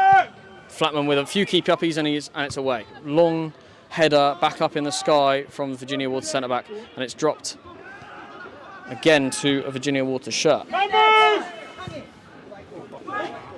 Ooh, Nash came for it and then came back. Gotta play it, call the ball, gotta play. Well away from Farnham.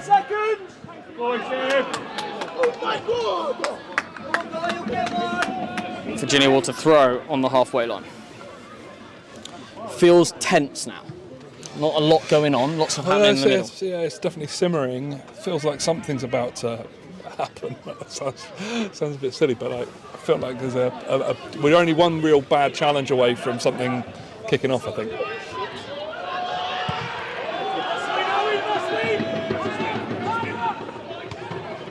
Chance. Second, come on, Bill! No foul, stand! Owen's right there! It's nice. Lamin Cisse driving, as he did in the first half, into the box. And Virginia Water clear it, but is it going to be enough? Chance here for Farnham Town.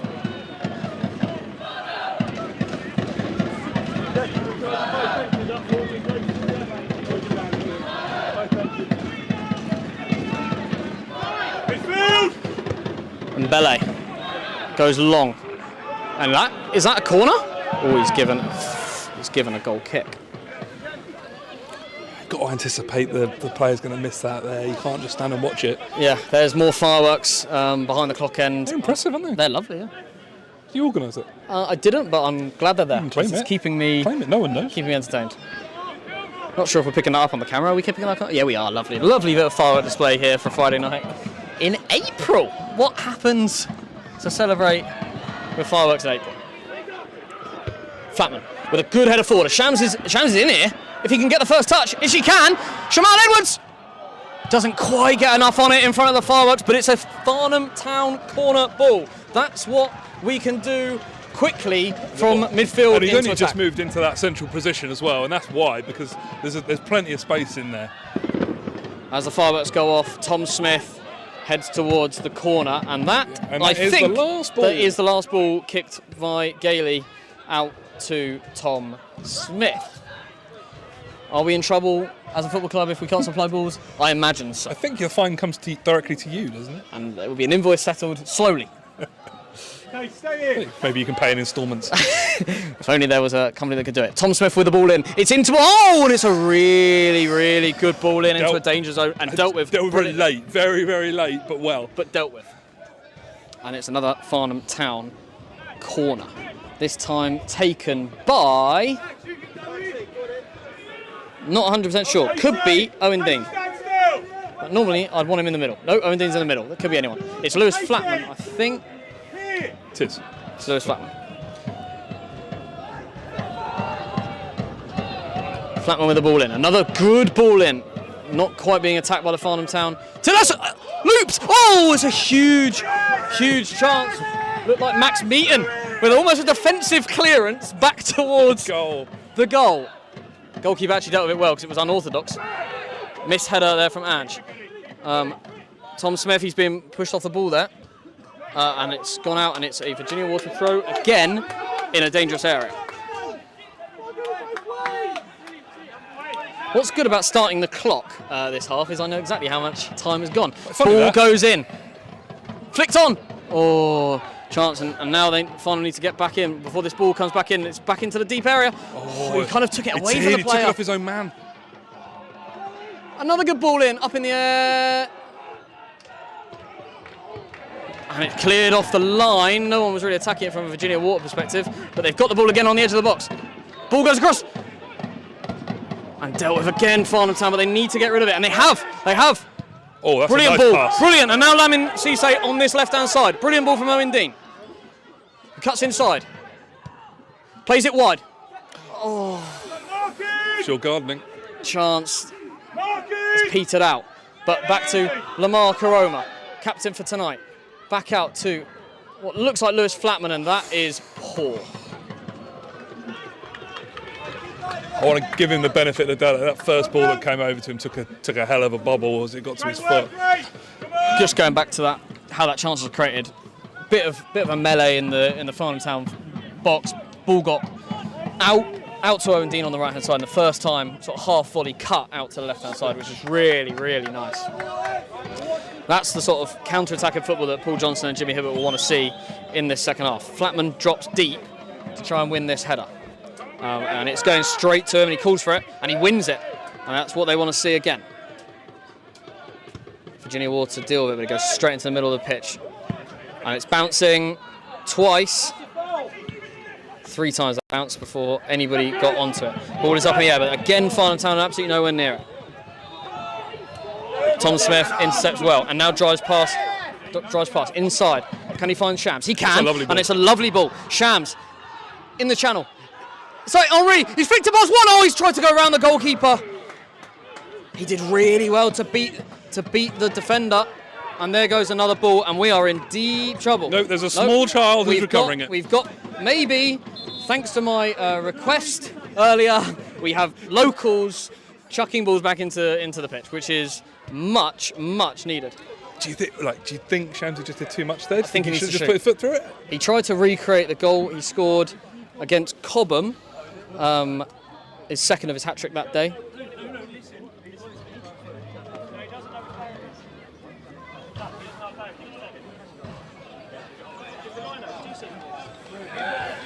They're discussing the little foul down here. Yeah, little clip, and neither of them are sure who Tom it was. Smith just kicked it forward. Yeah. Just got clipped. It's one of those that. Well, apparently he just doesn't know who did it. I think it would have been a yellow card, but the referee wasn't sure. That's a really nice ball. Richie Mbele. Can he find it? Bobbling. Oh, straight down the goalkeeper's throat. We are 22 minutes into the second half. 23 remain plus added time. It does go to extra time. And then, obviously, the dreaded penalties. Owen Dean out wide. He'll need to win this ball. No, it's kicked straight into the car park, and we genuinely don't have any balls left. Oh, no. That sounded flat. That did not make a good noise. I think a balloon may have been thrown onto the pitch. Not ideal, but we are down to reserve balls now. Rugby balls, maybe? We take them at this stage.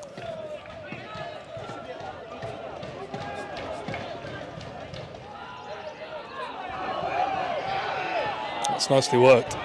Farnham enjoying a bit of the ball now, and that's a really nice ball in behind the. Oh, where is the ball? On the edge of the box. Oh, he just couldn't get the ball down. And Mbele, it's where he wants to be. Flatty shoots, spilled. It's a brilliant bit of goalkeeping. It's still there though with Farnham Town. He's dragged it, coming in the back post. Shoot blocked. Travelling. Now the ball comes back out into that left back position. Tom Smith, can he find a deep cross? It's drilled across, headed! Oh, good chance. And Farnham Town beginning to put some pressure on here in the middle of the second half. That was a lovely little reverse pass on that far corner. Farnham found themselves with players completely unmarked all over the box. I remember it was 3 or 4 players free. They really should have converted that. Oh, great bit of goalkeeping. That's not. This is a chance, by the way. Oof. Really well dealt with.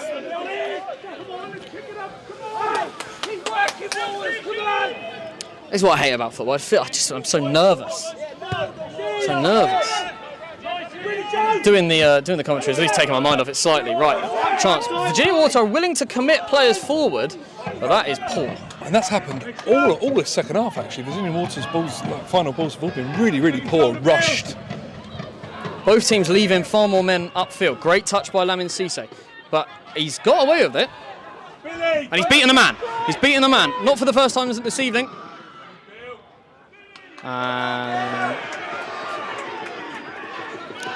What's he given? There's a bit of a melee going on. There's a melee, and there was some hands flying. Yeah, he's put hands in his face. The referee's definitely going to have words with him. Who did it?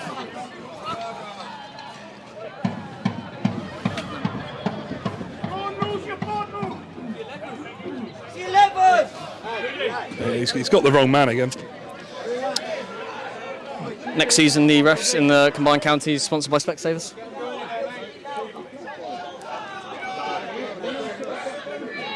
And he is going to go into his book. It's a yellow card for Lewis Flatman. It's Flatman that's getting it, but I think now. This could be a red. Now Lamin Cisse. Called to the referee's office. He's going to his pocket, and it's a yellow card. I think he may have got away with one there.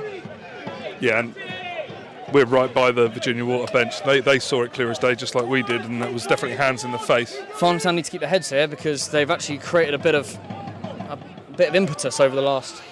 And it's another yellow, and it's brandished towards the goalkeeper of Virginia Water. That's 3 yellows in 30 seconds. I do feel vindicated because about 5 minutes ago I said something was simmering and I only took one bad challenge and it would all kick off. It's beginning to feel like a semi-final. Beginning to feel like a semi-final. There's a lot on the line. Both these teams haven't been playing for anything really for about 5 months. And now they're playing for something for the first time. Flatty wins the ball, but Virginia Water come away with it. They're willing to keep those men upfield, and they've kept them 2 upfield. It's offside. Hold your ground. It's starting to feel like the odds of both sides finishing with 11 men is getting slimmer and slimmer by the second. Yes. Someone's going to lose their Farnham cool. Town haven't had a sending off since Shearwater away to Kwame Copeland. A bit of stats there for you. Liked it. We've had a few sim bins. At our level, we get sim bins as a guinea pig for the FA for descent only. 10 minutes on the sidelines. Okay, here's a chance here. And that was a bit too adventurous by Bradley Corzeni.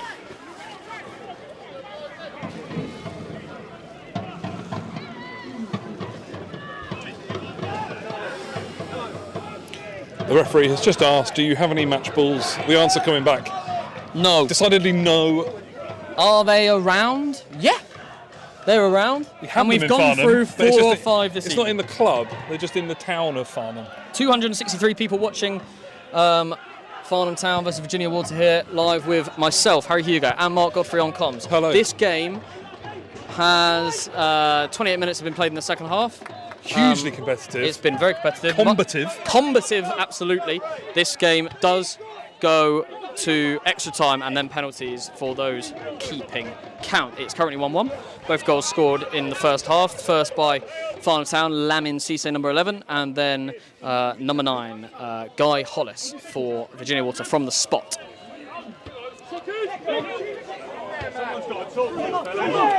High boot there.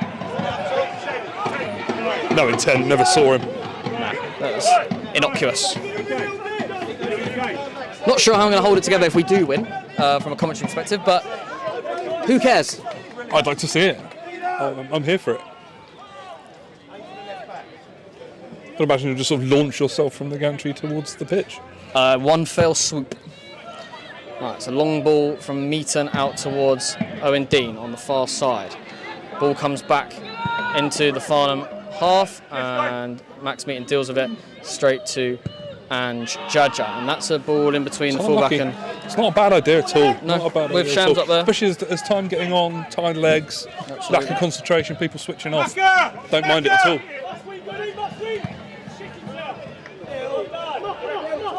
Lamar goes wide and finds the ball out to Owen Dean, who's beginning to get a bit of luck out on that far side, and player for Virginia Water slips over, and there's a bit of space here as the ball, another ball, goes into the car park.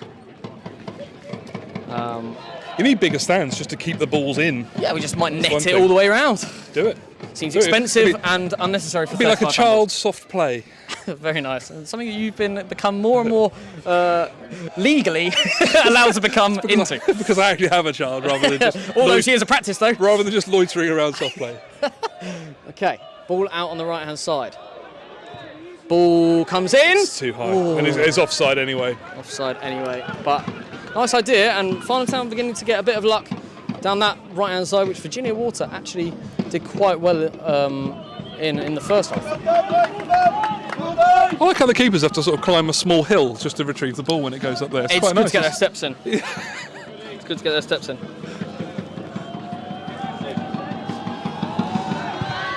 Goal kick with 30 minutes played in the second half. 15 to go before extra time. The ball is high and it's out the pitch. Please stay in the ground. It does. That is an official match ball in the hands of Tom Smith as he takes the throw on the near side. Goes long. Shamal Edwards heads it into a Virginia Water player, and Farnham Town move forward.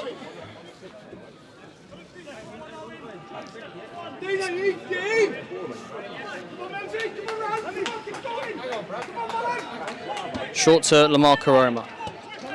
was a risky ball, but Lamar has won a very soft, very soft. No, it was a definite clip free of the heel. kick. Now, Virginia Water readying a change below me. Will they make it before the free kick's taken? No.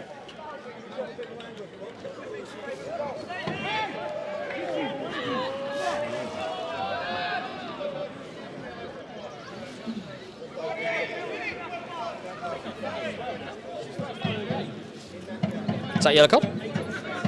No. 274 people watching live Farnham Town in the Southern Combination Cup semi-final here at the Memorial Ground. That's a poor ball in from Tom Swift, who's normally so reliable with a dead ball. Lamar Karoma is beaten to it, but wins the second challenge. He's injured. He's hobbled, and he did come into the game with a knock. He won't have wanted that ball straight back to him, and he's given it a straight back where it came from. Oh, that's and it's a foul. clip. It is starting to get a bit bitey out there. It's really feisty. And then also another player is he's just fallen over. Yeah. I think he's just fallen over there. Hit by lightning. Either that or he's found one of my dodgy spots from this morning.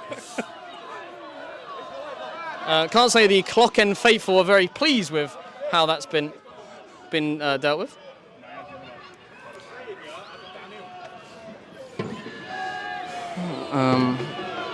In this break in play, we have about 13 to go, and it's anybody's game. This, it really is, and you wouldn't say either way. I might. Would you? Ask me. Go on. Would you say either way? Yeah. I think Farnham have probably edged it. I think Farnham will still find the space because I think the pace that Farnham's attackers have is there to expose them. I just feel like we're going to get a chance. A ball's going to drop from one of these, perhaps even now, one of these balls into the box. Something in behind, maybe. Flatman's got to have one good ball. I mean, all night long, he's never been able to find a man with his long passing. Yeah, or maybe a long shot. Maybe a long shot. Something, one of his trademarks.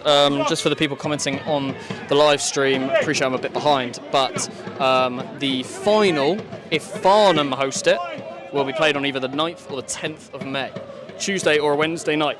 This is a midweek cup, and it shall be played midweek. Ball in from deep, this time a better ball. Farnham Town don't quite win it, but there's a chance here as a Virginia Water player slips, and it's out for a throw-in. Please you play a cup final on a Saturday now the season's finished, though, surely? Yeah, it all depends on players' availability, shall I say. I mean, they're all on holiday. Are the club's on holiday? The club's on holiday. Yes! Ball's with Flatman, who puts in a really wicked ball, and it's well dealt with by the Virginia Water centre-back. Back out to Lewis Flatman, who's volleyed it, and it's not a bad effort, good connection. Well, as soon as we're going to connect with one. But that was nice. Farnham Town beginning to... I don't remember the last time Virginia Water created an attack of any sort of meaning. Nope. Flatman has definitely sort of dropped into a more sort of central midfield role. No foul! No foul! Oh, he's nutmegged him. That's a great knock-on. And Virginia Water are in behind here. And he's got away with that, Ange. He really has. So he dropped a shoulder and just gave him a dummy. Gorgeous little dummy in behind. Ritchie and Bele. Out to Bradley Corzani. Out in the right back position. That's a poor pass. Oh. But Farnham have got away with it. They've got away with it. And the Virginia Water bench want to make the sub, and they've not been allowed to do it. And the ball goes in. Out to Lamar. He needs to get rid of that ball. And Tom Smith in this deep crossing position. Gets it out to Lamin, who's had the beating of his man all game. He's one-on-one. He's going to drive into the box. He slipped, thanks to my gardening. And for some reason he's given a foul. I'm not 100% sure why. And Virginia Water will now make the sub. Will they help me? Because I'm going to have to read it out. Give us a flash. Off comes number 11, James Godet, and on comes number 17, Adam McNamara. Couldn't tell you where number 11 played, really. looks like up front, because 17 has gone straight up top, and he's well built. If you wanted insight about the opposition team, well built is about as good as you're going to get today. He's wearing neon. He's wearing neon. I can see him, and he's wearing number 17. That's how I'm going to identify him. McNamara. Flatty with the ball forward, volleyed into an area which pins Virginia Water back. Farnham need to get up here. Feels like the clock end has filled up a bit.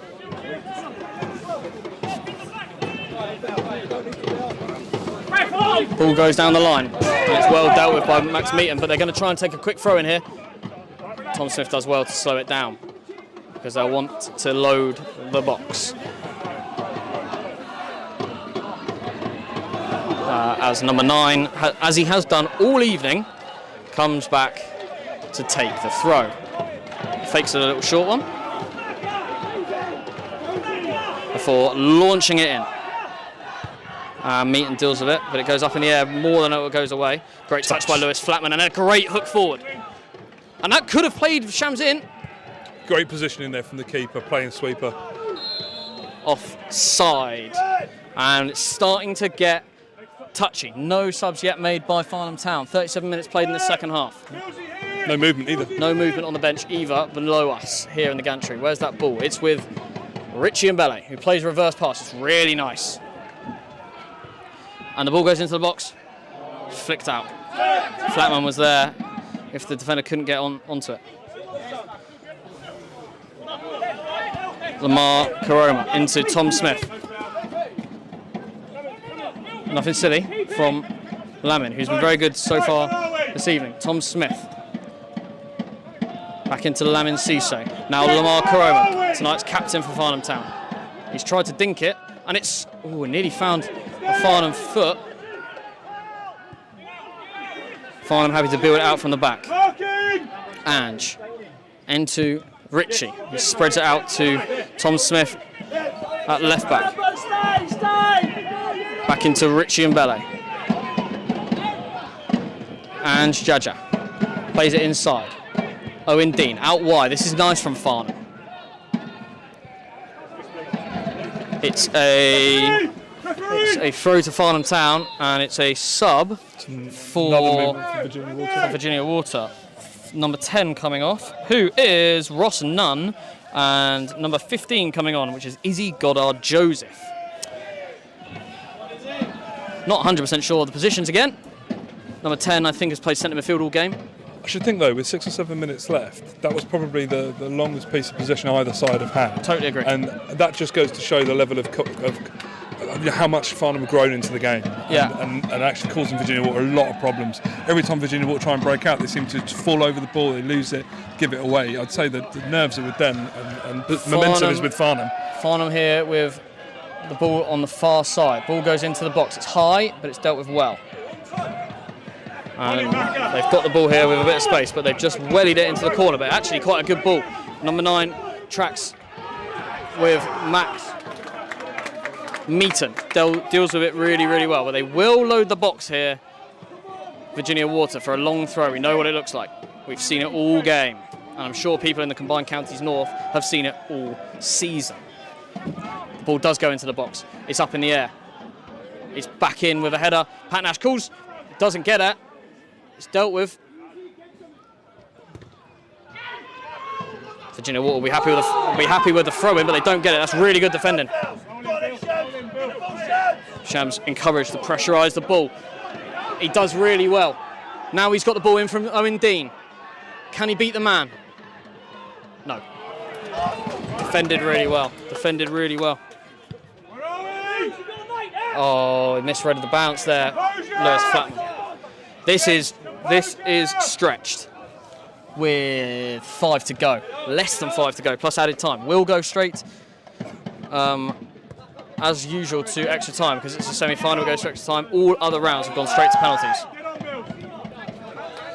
It is a stretch game. Feels like basketball here. Proper cup game. No foul there. Tom Smith does really well, and he goes long to Shams.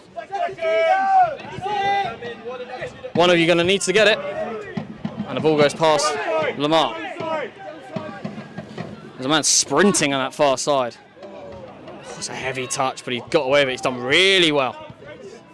But he's lost the ball. Richie. Oh, ref. That's actually another yellow card. That's got to be a yellow. The only reason it might not be is because he's not gone to ground, but it's actually not that different from the one He's only just come on, half. number 15.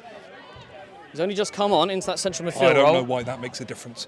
I agree, but sometimes it does. He's going to have a talking to. He's going to give him a yellow card, is what he's going to do. He's begging. Number 15, just come on. Is he going to be booked? He's got a notepad out. He has. He has, and it will be a yellow card. He's right to do that, and I liked it because it's a very similar yellow to Owen Dean. The player didn't go down, but that shouldn't make a difference. It's late. He's caught the man. He's gone to ground. Despite some weird signalling earlier in the first half, earlier in the second half, referee's actually been all right now. It's been good. Good communication. He's actually trying to talk to people and talk to the He's given out a lot of yellow cards. At this level, you don't see as many yellow cards as this. Do you know what? He smiles a lot, and I like that. Oh, that's all you can give him. With 3 minutes to go, that's all he'll get. Yeah, he's got a lovely smile. Pat Nash up high, and it's gone straight into the hands of the goalkeeper for Virginia Water. Pat Nash is a long way out of his goal here, and that is really quite well defended. He needs to get rid of it, and that's really good. It's in my mud bath that I made this afternoon, and he's won a foul. Really good. And he's played the ball over the top. Lewis Flatman, he's going to want this. Flatman! Oh, goalkeeper does well. Defender's gone down. Not sure what for. Not sure. A lot that went on there. A lot happened. A foul contested by Virginia Water. The free kick taken quickly while the ball was still rolling. No doubt it was rolling at speed as well, I'd say. And then Flatman, the one who... flat by name, flat by nature. Flat track bully. Flattened the defender on the way through to the goalkeeper. Sure, I think they call it in the business, letting him know he's there. Yes, the unfortunate thing is he's already on a yellow. And there's potentially another 32 minutes to play in this game. Absolutely. A red card now would be catastrophic.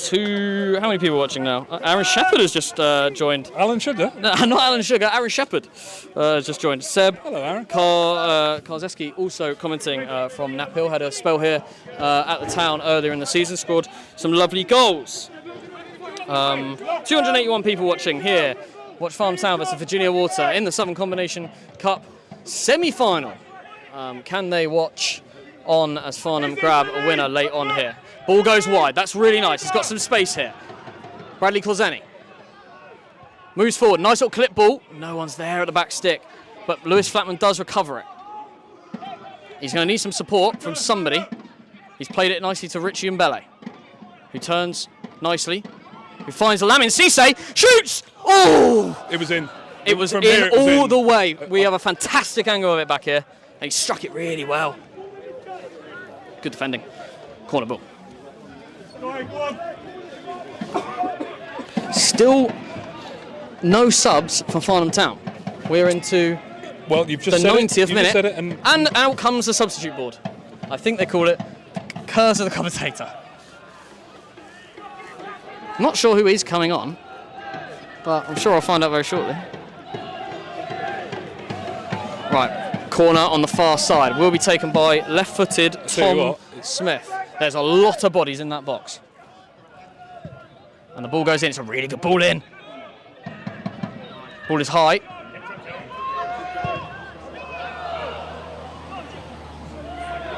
Oh, indeed. Oh, penalty!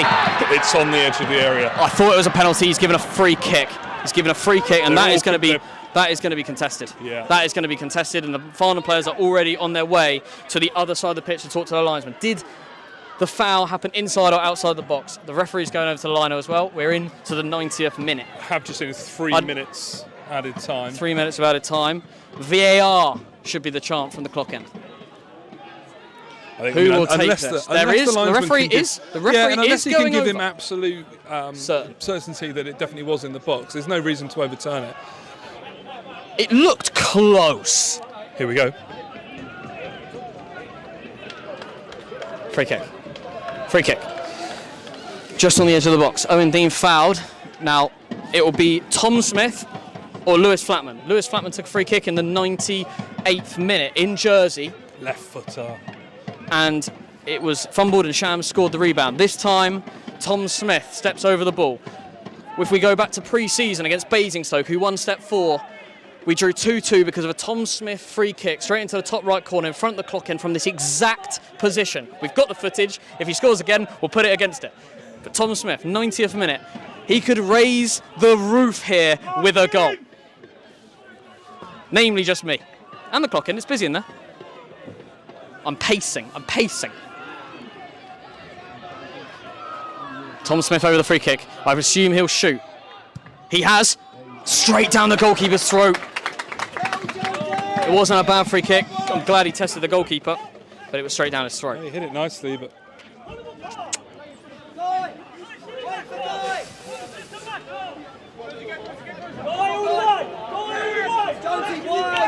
One here as we're deep into added time. There's just over a minute left. He may add on a little bit more for the time that free Shams kick gets took. it, hooks it forward. That's not the greatest touch from the Virginia Water centre back, but he has dealt with it well in the second instance, and he's got a man running, and he's defended that brilliantly. And Jaja, the young man, only 19 years of age, playing centre back tonight in a very important game. Flatman out wide. Can Lamine Cisse keep it in? He can't.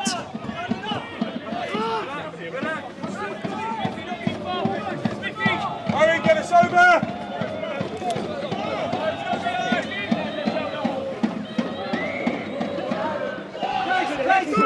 Virginia Water with a throw. And kick it a long way out wide to literally nobody. Pat Nash running over there to try and keep it in, and he has. And he goes long, and that is going to be to nobody. And that is full time. Here at the Memorial Ground, it's 1-1, and we are going to extra time.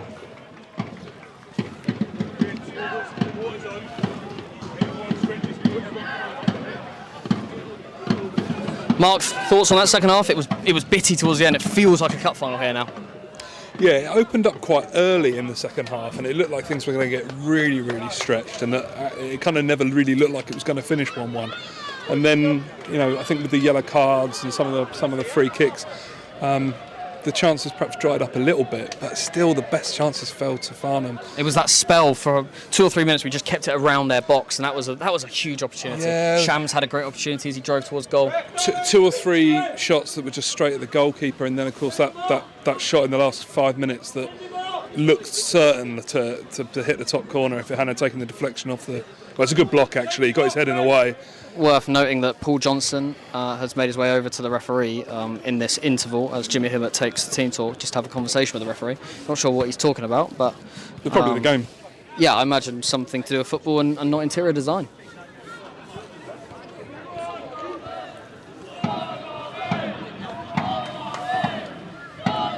Where are the refs going?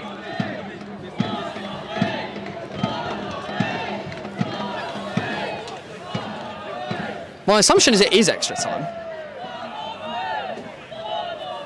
Refs have disappeared. Have they just had enough?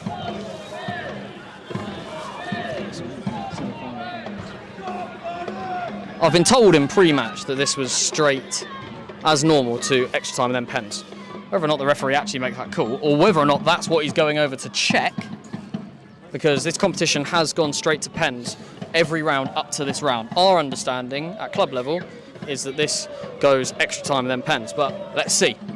It doesn't look like the management are trying to decide yet who's going to take one, so no, extra time it is.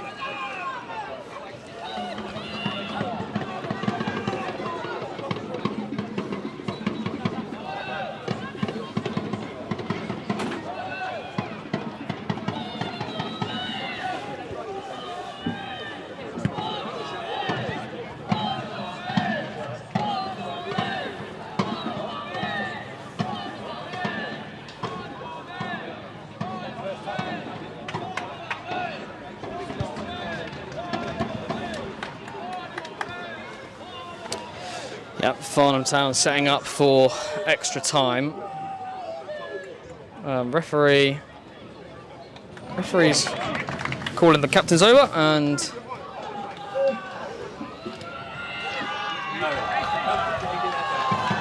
for what? What ball? We think it's outside. We thought it was outside. It was tight though. It was tight. We thought it was on the edge. That was our initial reaction. It was on the edge. But we might be wrong.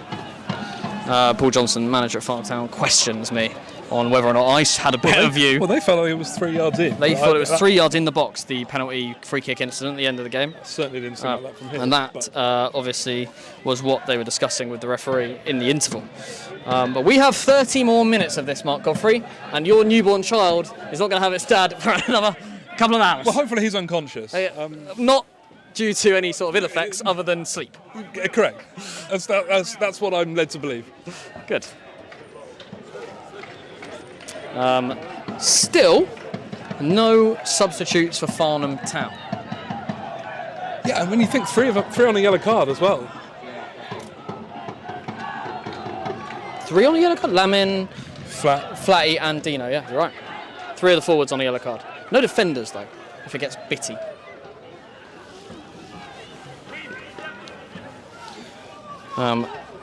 Extra time.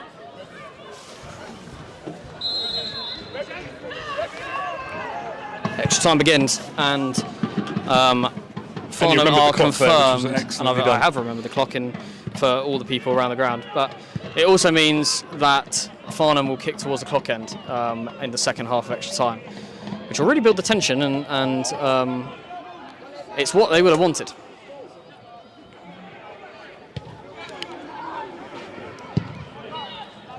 You always feel like the first goal in extra time is so pivotal and normally so decisive. Numbers! Really nicely done by Bradley Korzeni.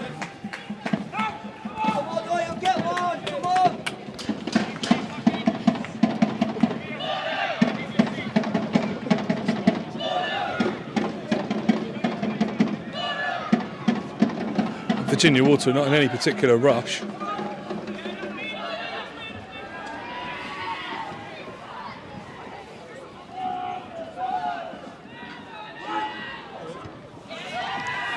Ball comes out, Farnham Town.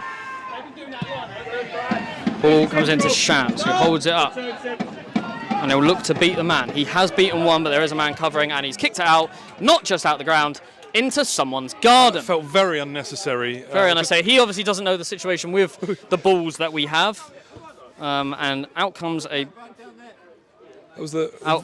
ball that is certainly not match grade. That was very much the wrong club selection from the defender there. He didn't need to be quite so heavy-handed with it. It has ended up in a cottage garden. It's very much going to be a situation where we're going to have to knock on their door tomorrow and ask for our ball back. Nothing more humbling as a club owner. as an adult as well. Midfielder! Sure, not what the management team below me wanted, but it's Brad Korzeni. He's beaten him on the inside. Takes it back outside. Now with Lewis Flatman. Can he find the cross? He can, but it's straight down the goalkeeper's throat. Farnham Town substitutes, all 4 of them sent to warm up. Really good from Tom Smith. Ball falls to Lamin. Now it's a ball in behind for Shamal Edwards. And he's kept the ball in play. Can he do something here? Someone's going to have to help him. I've just heard from beneath me that Joe Sowden has been requested back to the bench. Lamar Karoma shoots! Oh, and it's just wide! What a good effort. He scored a couple from distance this season, and that was a fantastic strike. I felt the whole ground just held its breath there. Everything went silent, and the keeper was completely unmoved. He was done, wasn't he? Absolutely planted to the ground, and because of the kick, he's now gone down, he's got cramp. Has a player ever had cramp in a non-cup game?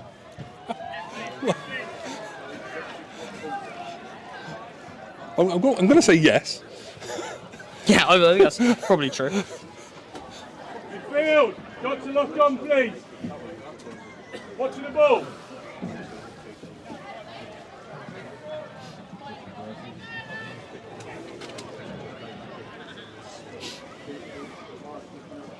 This is where conditioning really does come into it, though, isn't it? Like long, hard season. Jono, he's miles in the box. Miles in. We've just been sent the replay of the penalty free kick incident right at the end of the game. And he was fouled 2 or 3 yards inside the box. Which is what the management told us. Which obviously have got a lot better eyes than us. Well, from their particularly disadvantaged view, we're actually, 8-10 foot in the air and didn't see it quite the same way. First substitution for Farnham Town. Off comes captain Lamar Karoma. On comes Joe Sowden. Central midfield change. Joe will come on and try and keep the possession. Probably a bit better on the ball than Lamar. Lamar's going to, far better runner, energy. Joe's going to be brought on, try and pick that final pass in between the lines of the Virginia Water defence.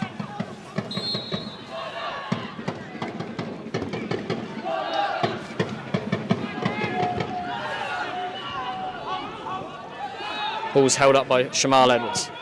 And Joe Sowden missed kicks, but he's got away with it. Another missed kick now. The game is beginning to get a bit scrappy. Dino with a really nice touch, but you've got to be careful. He's on a yellow card. Ball goes back, and again, the Virginia Water goalkeeper's happy to have it at his feet. It was a silly foul. It's a silly foul from Farnham, from Bradley Corzani. Number 7 bought it well, but they're going to want to load the box here.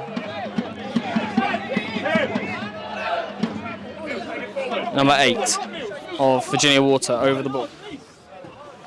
But they are going to set it up fully with the number 6.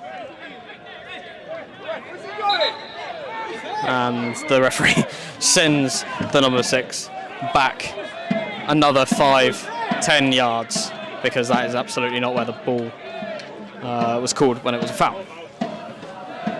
Not too far!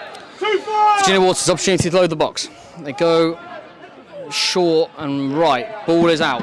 And now there's a chance for Farnham Town. He goes long. Lamine Cisse forward to Shamal Edwards. Who's got a chance here to get him behind. That's not what Virginia want to see. Heads back towards their own goalkeeper. Lewis Flatman. Out wide. Dealt with really, really well. Really calmly dealt with. Calmly dealt with.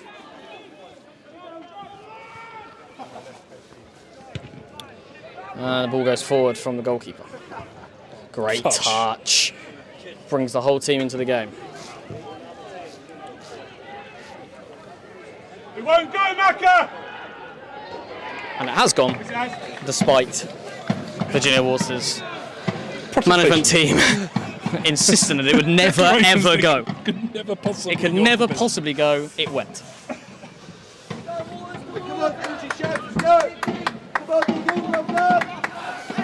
Can't say I'm enjoying a second of this.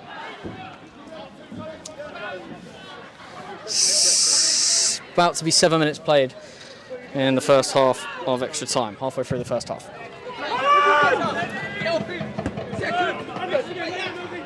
Mbele can't quite get it out of his feet, and now Virginia Water are driving towards the Farnham goal.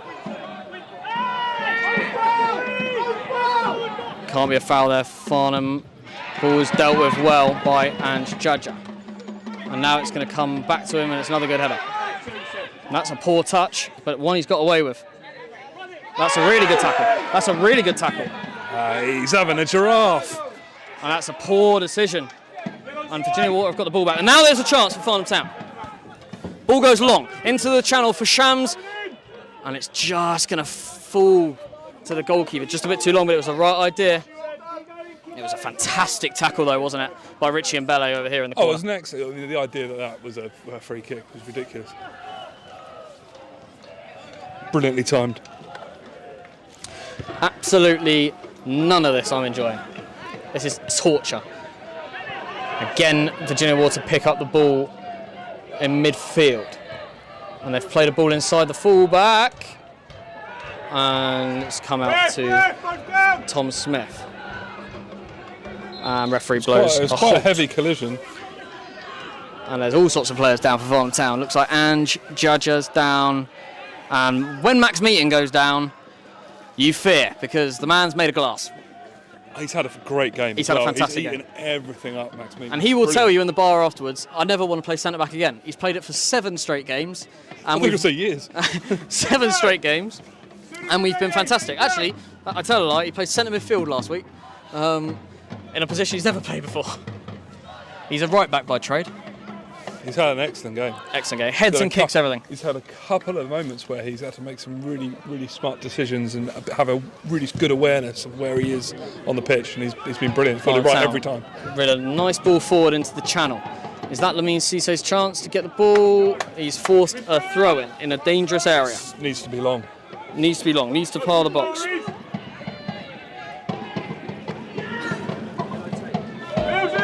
And it isn't long. They're taking it short. Finds Joe Soudan. Richie Mbele is probably a bit too fancy for this stage in the game, but they can't quite clear it. 288 people here with us live, Mark. Watching 291 now. Oh, I hope you're enjoying it. It's been a cracking game. I'm absolutely not enjoying it. I'm one of the 290 people not enjoying it. Well, I very much hope they are. If they're Farnham Town fans, they won't be enjoying it. It's been tense for the last sort of 60 minutes. Nice flick from the Joe Soudan as well, and he's giving it to Farnham Town. Again, Virginia Waters fan. Virginia Waters captain number 7 kicks the ball away. Petulant it was. Petulance, but not taken upon by the referee. If you start having conversations about that, we're going to have conversations late into the night about different opportunities. Thank God that ball stayed in. Stay there, stay up. Little bounce pass. Lewis Flatman, number 10. Great ball over the top. Chance! Ooh. That's his best ball of the night. It is. Good ball in. Did we want Lamin being the player on that far side, or Shams with a bit more height? I know I said players only get cramp in cup finals. I've got some cramp in my left leg. Do commentators only get cramp? You have been exploring the whole breadth and length there's a sub for Virginia Water, and I've got to work out who it is. Well, just stretch out first, won't you? If you could just hold my leg up. If you want to imagine what Mark's currently doing, he's holding my leg up in a sort of cramp position as I lie on the floor. Number 14 coming on for Virginia Water, which is Max Samient. And coming off is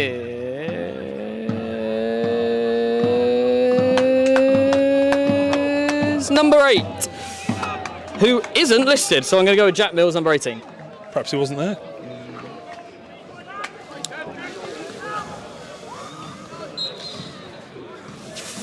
We are 11 minutes into this first half of extra time. Ball's up in the air. Chance for Farnham Town to get this on the deck. Can they? No. Virginia Water with some space here. They've played the ball. Completely uncontested. Played the ball. Oh my word, that's a dangerous ball back to Pat Nash, but he's dealt with it really well.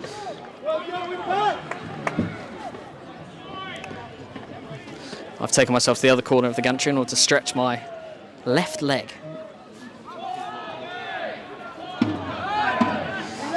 Into the middle for Virginia Water. They've got loads of space here. He might try a shot. Oh, it nearly fell for the number 9. And Virginia Water starting to play themselves into this game. Ball goes long, and that's very calmly dealt with by Farnham Town's very own Tom Smith, number 3 at left back. He's played for the club and the first team for 8 years. That's a really good ball over the top, and well dealt with again by Virginia Water. Face the ball!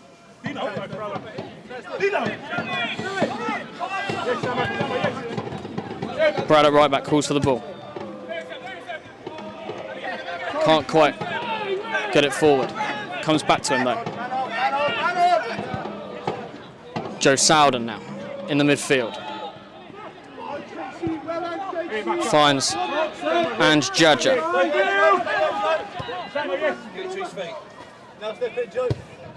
Ball in from deep.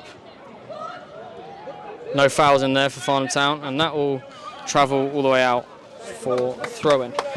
Farnham Town have a couple of minutes left of this half of extra time in order to find a goal. Oh, and Ange nearly slipped there. And more More examples of my poor gardening. Please replace all divots. That's hexagon head Max Meaton with a header.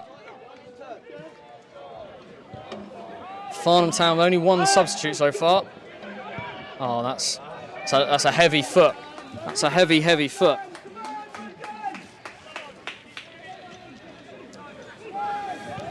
Difficulty is the forward players have run so much, but they're the players you want on for penalties, especially players like Lewis Flatman.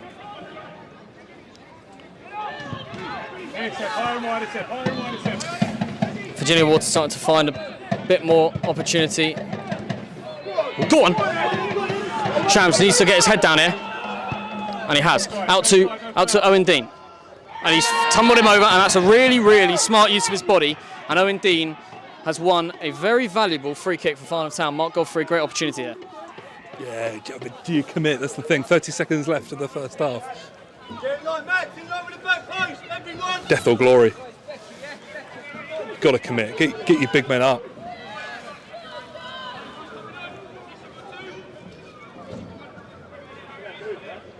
He's actually getting a card for that, Harry. Wow, didn't think he'd get a card.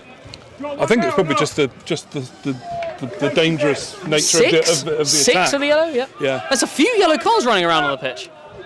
5, I think now, is that? I think so. 3 for us, 2 for Virginia Water. Right, Smithy, with an opportunity to put this on a sixpence for one of our forwards to get him. Will he just hang it towards the back post? Will he whip one? Normally a trusted left foot. His corner's been good today, his free kick's less so. Can he find the perfect ball? It's deep, and it's going to be goalkeeper's ball. And that is the half. 15 minutes left before the dreaded penalties. Not a way that you want to go out of a semi-final, but it's always a nice way to win it, Mark. It's as good a way as any. I love a penalty shootout. Me, it's fantastic. Yeah, neutrals like penalty shootouts. Club officials do not. Or people with small children. Oh God. What I am interested in is if the penalty shootout will take place in front of the clock end, because that's where all the fans are. It would be particularly... It would be stupid, wouldn't it, to do the penalty shootout down that end? I think that would be very unfortunate. But hey, look, it's 15 minutes to go, plenty of time. Yeah, and we've seen already probably 6-7 players now suffering with cramp to different degrees of severity, and that's only going to get worse. Especially now, I think, in this little break. I remember when I was playing, in extra time, I hated this bit. I just wanted to change ends, and in fact, it used to be that way where you just walk up the other end and get on with it. This part now, you're just standing around. Not a fan of that. Let's get on with it. 15 minutes left of extra time in this Southern Combination Cup semi-final. Farnham Town versus Virginia Water. It's been a tight game. It's been a great cup game. Only one sub that has been made for Farnham Town, 3 for Virginia Water. Slightly fresher legs out there. There is about 5-6 yellow cards running around out there in the on the pitch.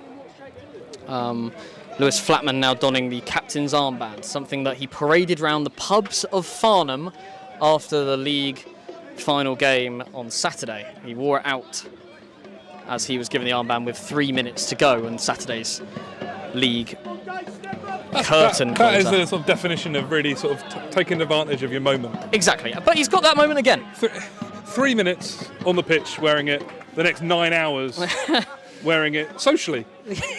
Yeah, he didn't get let into the Slug and Lettuce because they thought he was in fancy dress.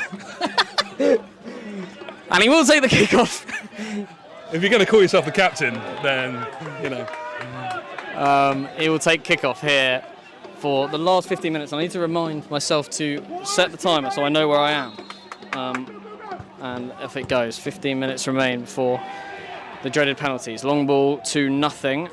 Farnham Town now shooting towards the clock end, the filled clock end that will erupt if they see suck the ball into if they see a goal there tonight. It will be celebrated long into the night. It would be lovely if we could score down that end in front of those fans. That would be fantastic all evening. Yeah, they really have. Drums, chants been going on all evening. It's felt like a proper cup semi-final. But there's work to do yet. And that's a really good ball over the top. Up in the air from Tom Smith. And this is a chance for Virginia Water. And he has genuinely just scuffed it. It reminds me of my worst shot of all time. Youth days. Ball in behind.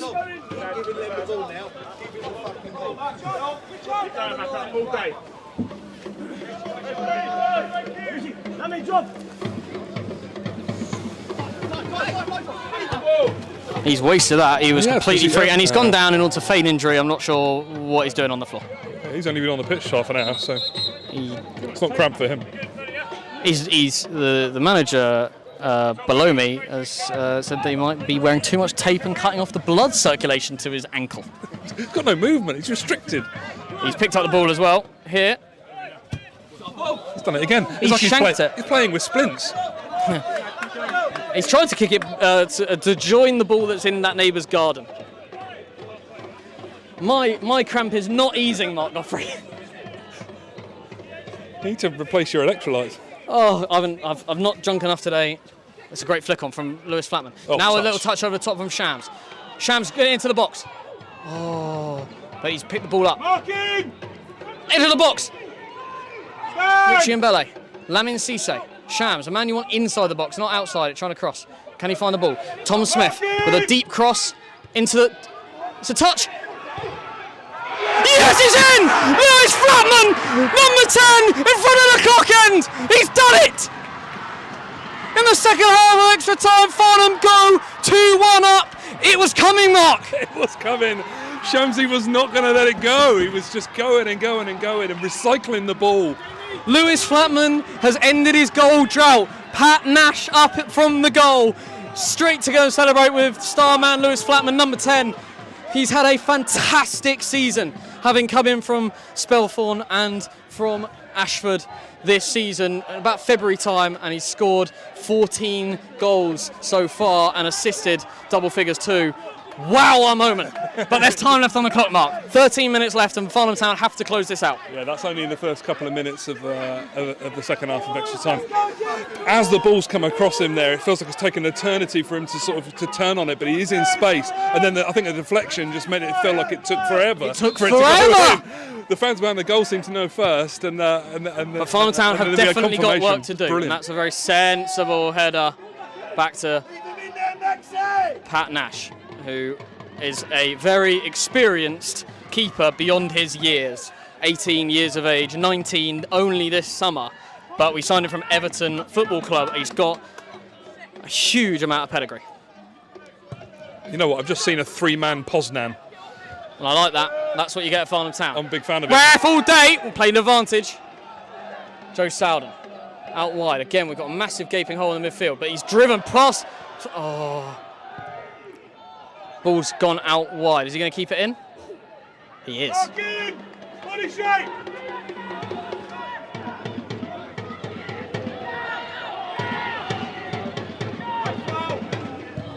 He's done well. And that's a foul for Farnham Town. Joe Sowden did really well to win that after having a pretty poor first touch. He had enough awareness about him, about where the player was behind. The instruction from the bench below is set it up. Make sure you're going around the back.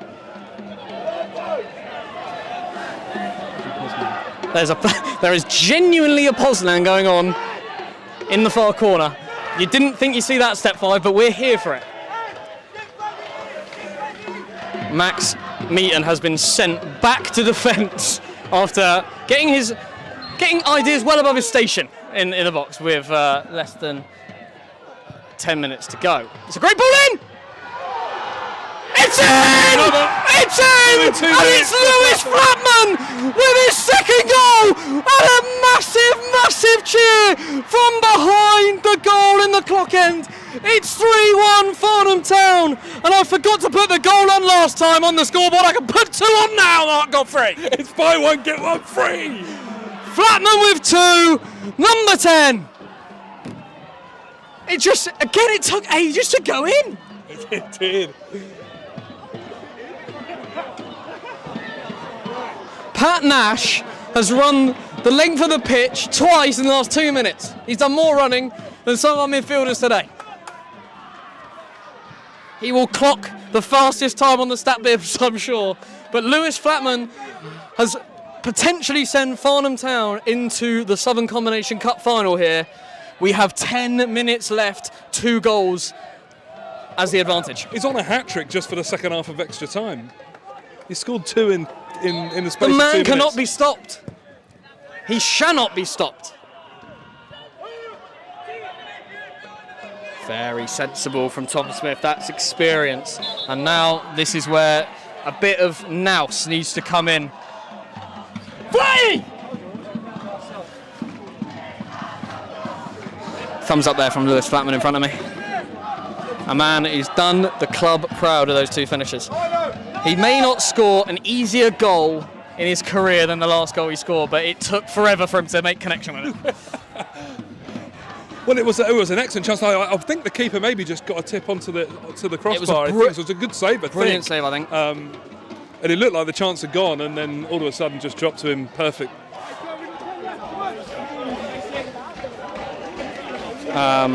Looks like number 14, Callum Beasley, is going to come onto the pitch for Lamin Cisse. Yep, Lamin Cisse has actually taken his shoes off before exiting the pitch. That won't be good for his white socks in the wash tomorrow.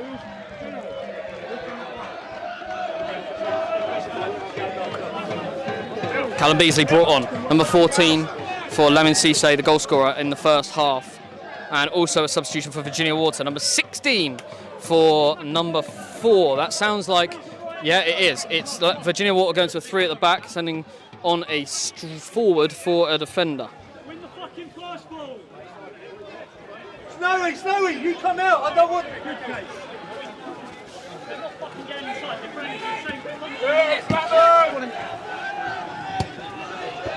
Farnham needs to be sensible now. They still have lots of players on yellow cards.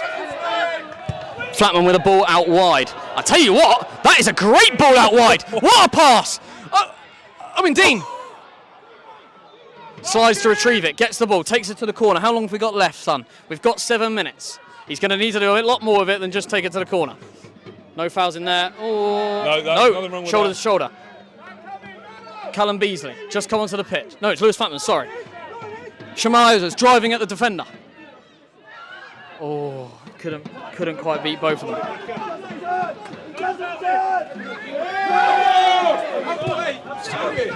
They've kept the ball in there.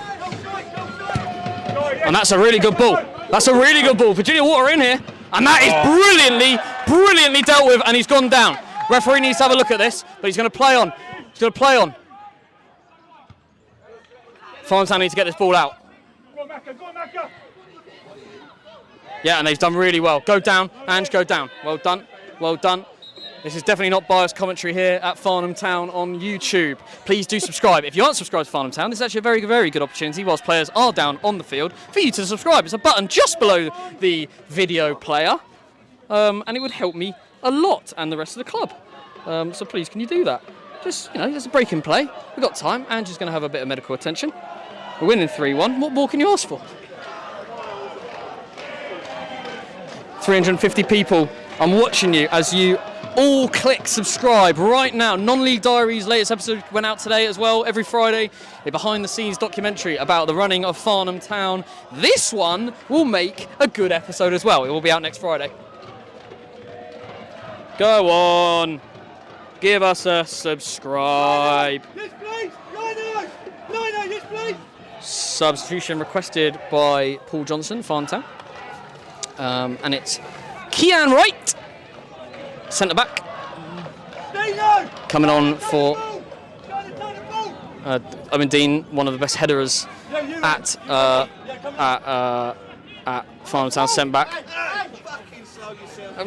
and told by the he had a terrific game, absolutely terrific management team to slow down when he comes off the pitch. And it's going to be a like-for-like swap at centre-back. Just that last bit of work. It's worth his weight in goal. I mean, it was second best to win that. It looked for all the world that Virginia Water were in, and they've managed to cover the danger off yet again in what is the 120th minute nearly. Kian will be brought on to head and kick every ball that comes to him. Nothing silly. Ball goes in, out it goes, brilliant. Now need to close that ball down. They'll happily take the throw every single time. They'd rather throw it in than kick it in.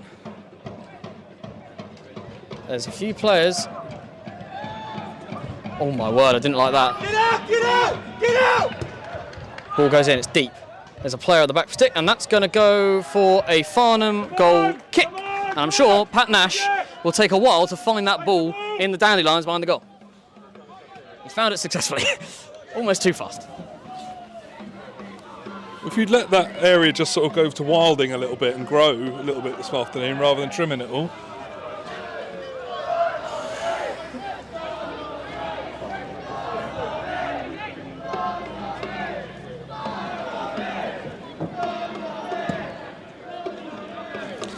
Long ball by Farnham. Kept in. Oh, silly though. It's silly. Got to be making the most of it. Okay. What's he doing? Oh. We would rather the foul, surely. Joe Sowden into Shams, who now wants to drive at the fullback. Has he done all game when he's got back to goal? Oh, he could have gone down. He's still got the ball somehow. He's found the man. Oh, so nearly. But it's wasted a few precious seconds. But Virginia Water come down the other end. And there's number 16 fancies this. And he's got it. And he's played the ball in. And it's well dealt with. And it's kept in as well by Bradley on the far side. Owen Dean. Bradley Corzeni can't lose the ball here. Doesn't. And it's now Richie and Bele, former Millwall man. Out to Shamal Edwards, who we signed from Tooting and Mitcham, and our top goal scorer and golden boot this season, which actually would change hands if Lewis Flatman scored another 2 goals tonight. And Shamal has done all of it. It's like Isaac earlier. Oh, what a chance! What a save! Was it a save? Was it the defender? I've absolutely no idea. It was blocked. Someone's got to get in. Joe Sowden needs to track back here. 2.5 minutes remain. 2 goals in it. No fouls in here, please, for Farnham Town. Can't allow them to... Yes, please! Yes, please! Substitution requested by Farnham Town. Another defender, Anton Matthews, coming on now. Not sure who will come on for. Lewis Flatman just asked to be taken off. Right. He said, can it be me? Easy! Have a look at it first. They've all walked tactically away from... See, that's the kind of housery I want to see. Yeah. He's going to walk him. The referee's going to literally walk him off the pitch. He's waving. I'm really enjoying the waving. Not sure who. There aren't really any fans over this side. Give the clock in the wave. Bradley has played brilliantly, and on comes Anton Matthews. I imagine that means that Max Meaton may go to right back here, and yeah, Anton Matthews straight into centre back. A goal here for Virginia Water will make the last couple of minutes absolutely dreadful. Not for Virginia Water, they thoroughly enjoy it. It's well dealt with.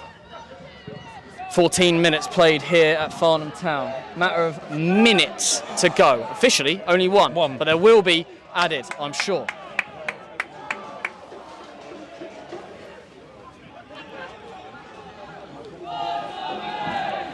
This has been entirely deserved, you know. I mean, this is not just biased commentary for fun. An entirely deserved victory. God, it's horrible. Right. Got to get rid of it. What the... He's on. Oh, that was a huge chance to get the ball in. Yeah, we'll waste... That isn't going to go. Yeah, we're going to waste that time, sure. Where are we? Easy ball, easy ball. Okay, Richie and Bale now in central midfield. He wants it. Oh, what a chance. Poor first touch by Callum Beasley, the new introductee. Kayan needs to get this ball, and he does. It's just too strong. Just too strong. Now we need to keep the ball. Need the ball, boys. Need the ball. We need the ball. Come on. No foul. Joe Sowden, all day, all day. Need the press. And that's beautifully worked by Farnham Town. Back into Lewis Flatman on the far side. Cuts inside. Will he shoot? Tries to chip the goalkeeper. Oh, it's back stick. Shams. Goalkeeper's done really well there, Mark. But it's horrible. It's horrible. We're almost a Ball minute goes straight over into the injury top, time and in extra Water time. in, but it's back into Joe Salden, who's actually been fantastic since he's come on. Kept the ball really nicely, and that's exactly what Farnham Town needed. Everybody's back on side. Richie and Belly steps past one. Go down, Richie! And that's a really, really good decision. I would like to see our players go down a bit more and think about what they're doing and what occasion they're marking. We're into added time. It cannot be long left. Farnham free kick.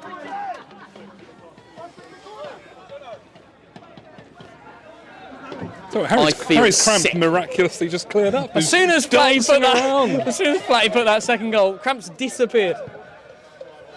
Joe Salden into feet. We'll want to keep the ball here for as long as possible. Flatty into Callum Beasley. Can he find the pass? He's done really well. Can he shoot? Good effort. Good effort. And that's it! Farnham Town head to the final of the Southern Combination Cup. And it will be hosted here on either Tuesday the 9th of May or Wednesday the 10th of May. Mark Godfrey, what do you make of it? Fantastic. I mean, how brilliant. And for you, in your first year to host the cup final and to be in that cup final, it's wonderful. What a brilliant way to end what's been a great season. And now 11 games unbeaten. 11 games unbeaten. We managed to survive with the number of balls that we had at the start of the game. Have we lost a couple? Concern. Yes. But we're happy to pay the invoices. No. Absolutely not. Thank you so much to everyone who's tuned in to this memorable evening in Farnham Town history. Our second cup final in 7 years, and the first that I've witnessed. It was a really good display in extra time, and we did deserve it. Utterly deserved on the face of challenges. You're probably looking at maybe, the stats, but probably 14, 15 shots, maybe 9 or 10 on target. Goalkeeper did really well. Virginia Water not looking anywhere near as many chances, and without the penalty, frankly, I couldn't really see him scoring. Yeah, they held the ball up nicely here, but that final ball in behind, they just couldn't make it work. No, and our central defensive pairing were fantastic. So yeah, thank you very much for tuning in. Please do subscribe if you're still watching. Thank you very much for supporting Farnham Town. 9th or 10th of May here at the Memorial Ground for the final of the Southern Combination Cup against Balham, who are in our league. We know more about them. We beat them here only 4 or 5 weeks ago, 3-2. Thank you very much for watching. 3-1, the boys cheer and they'll go and clap the fans. Thank you very much for watching. We'll see you for the final.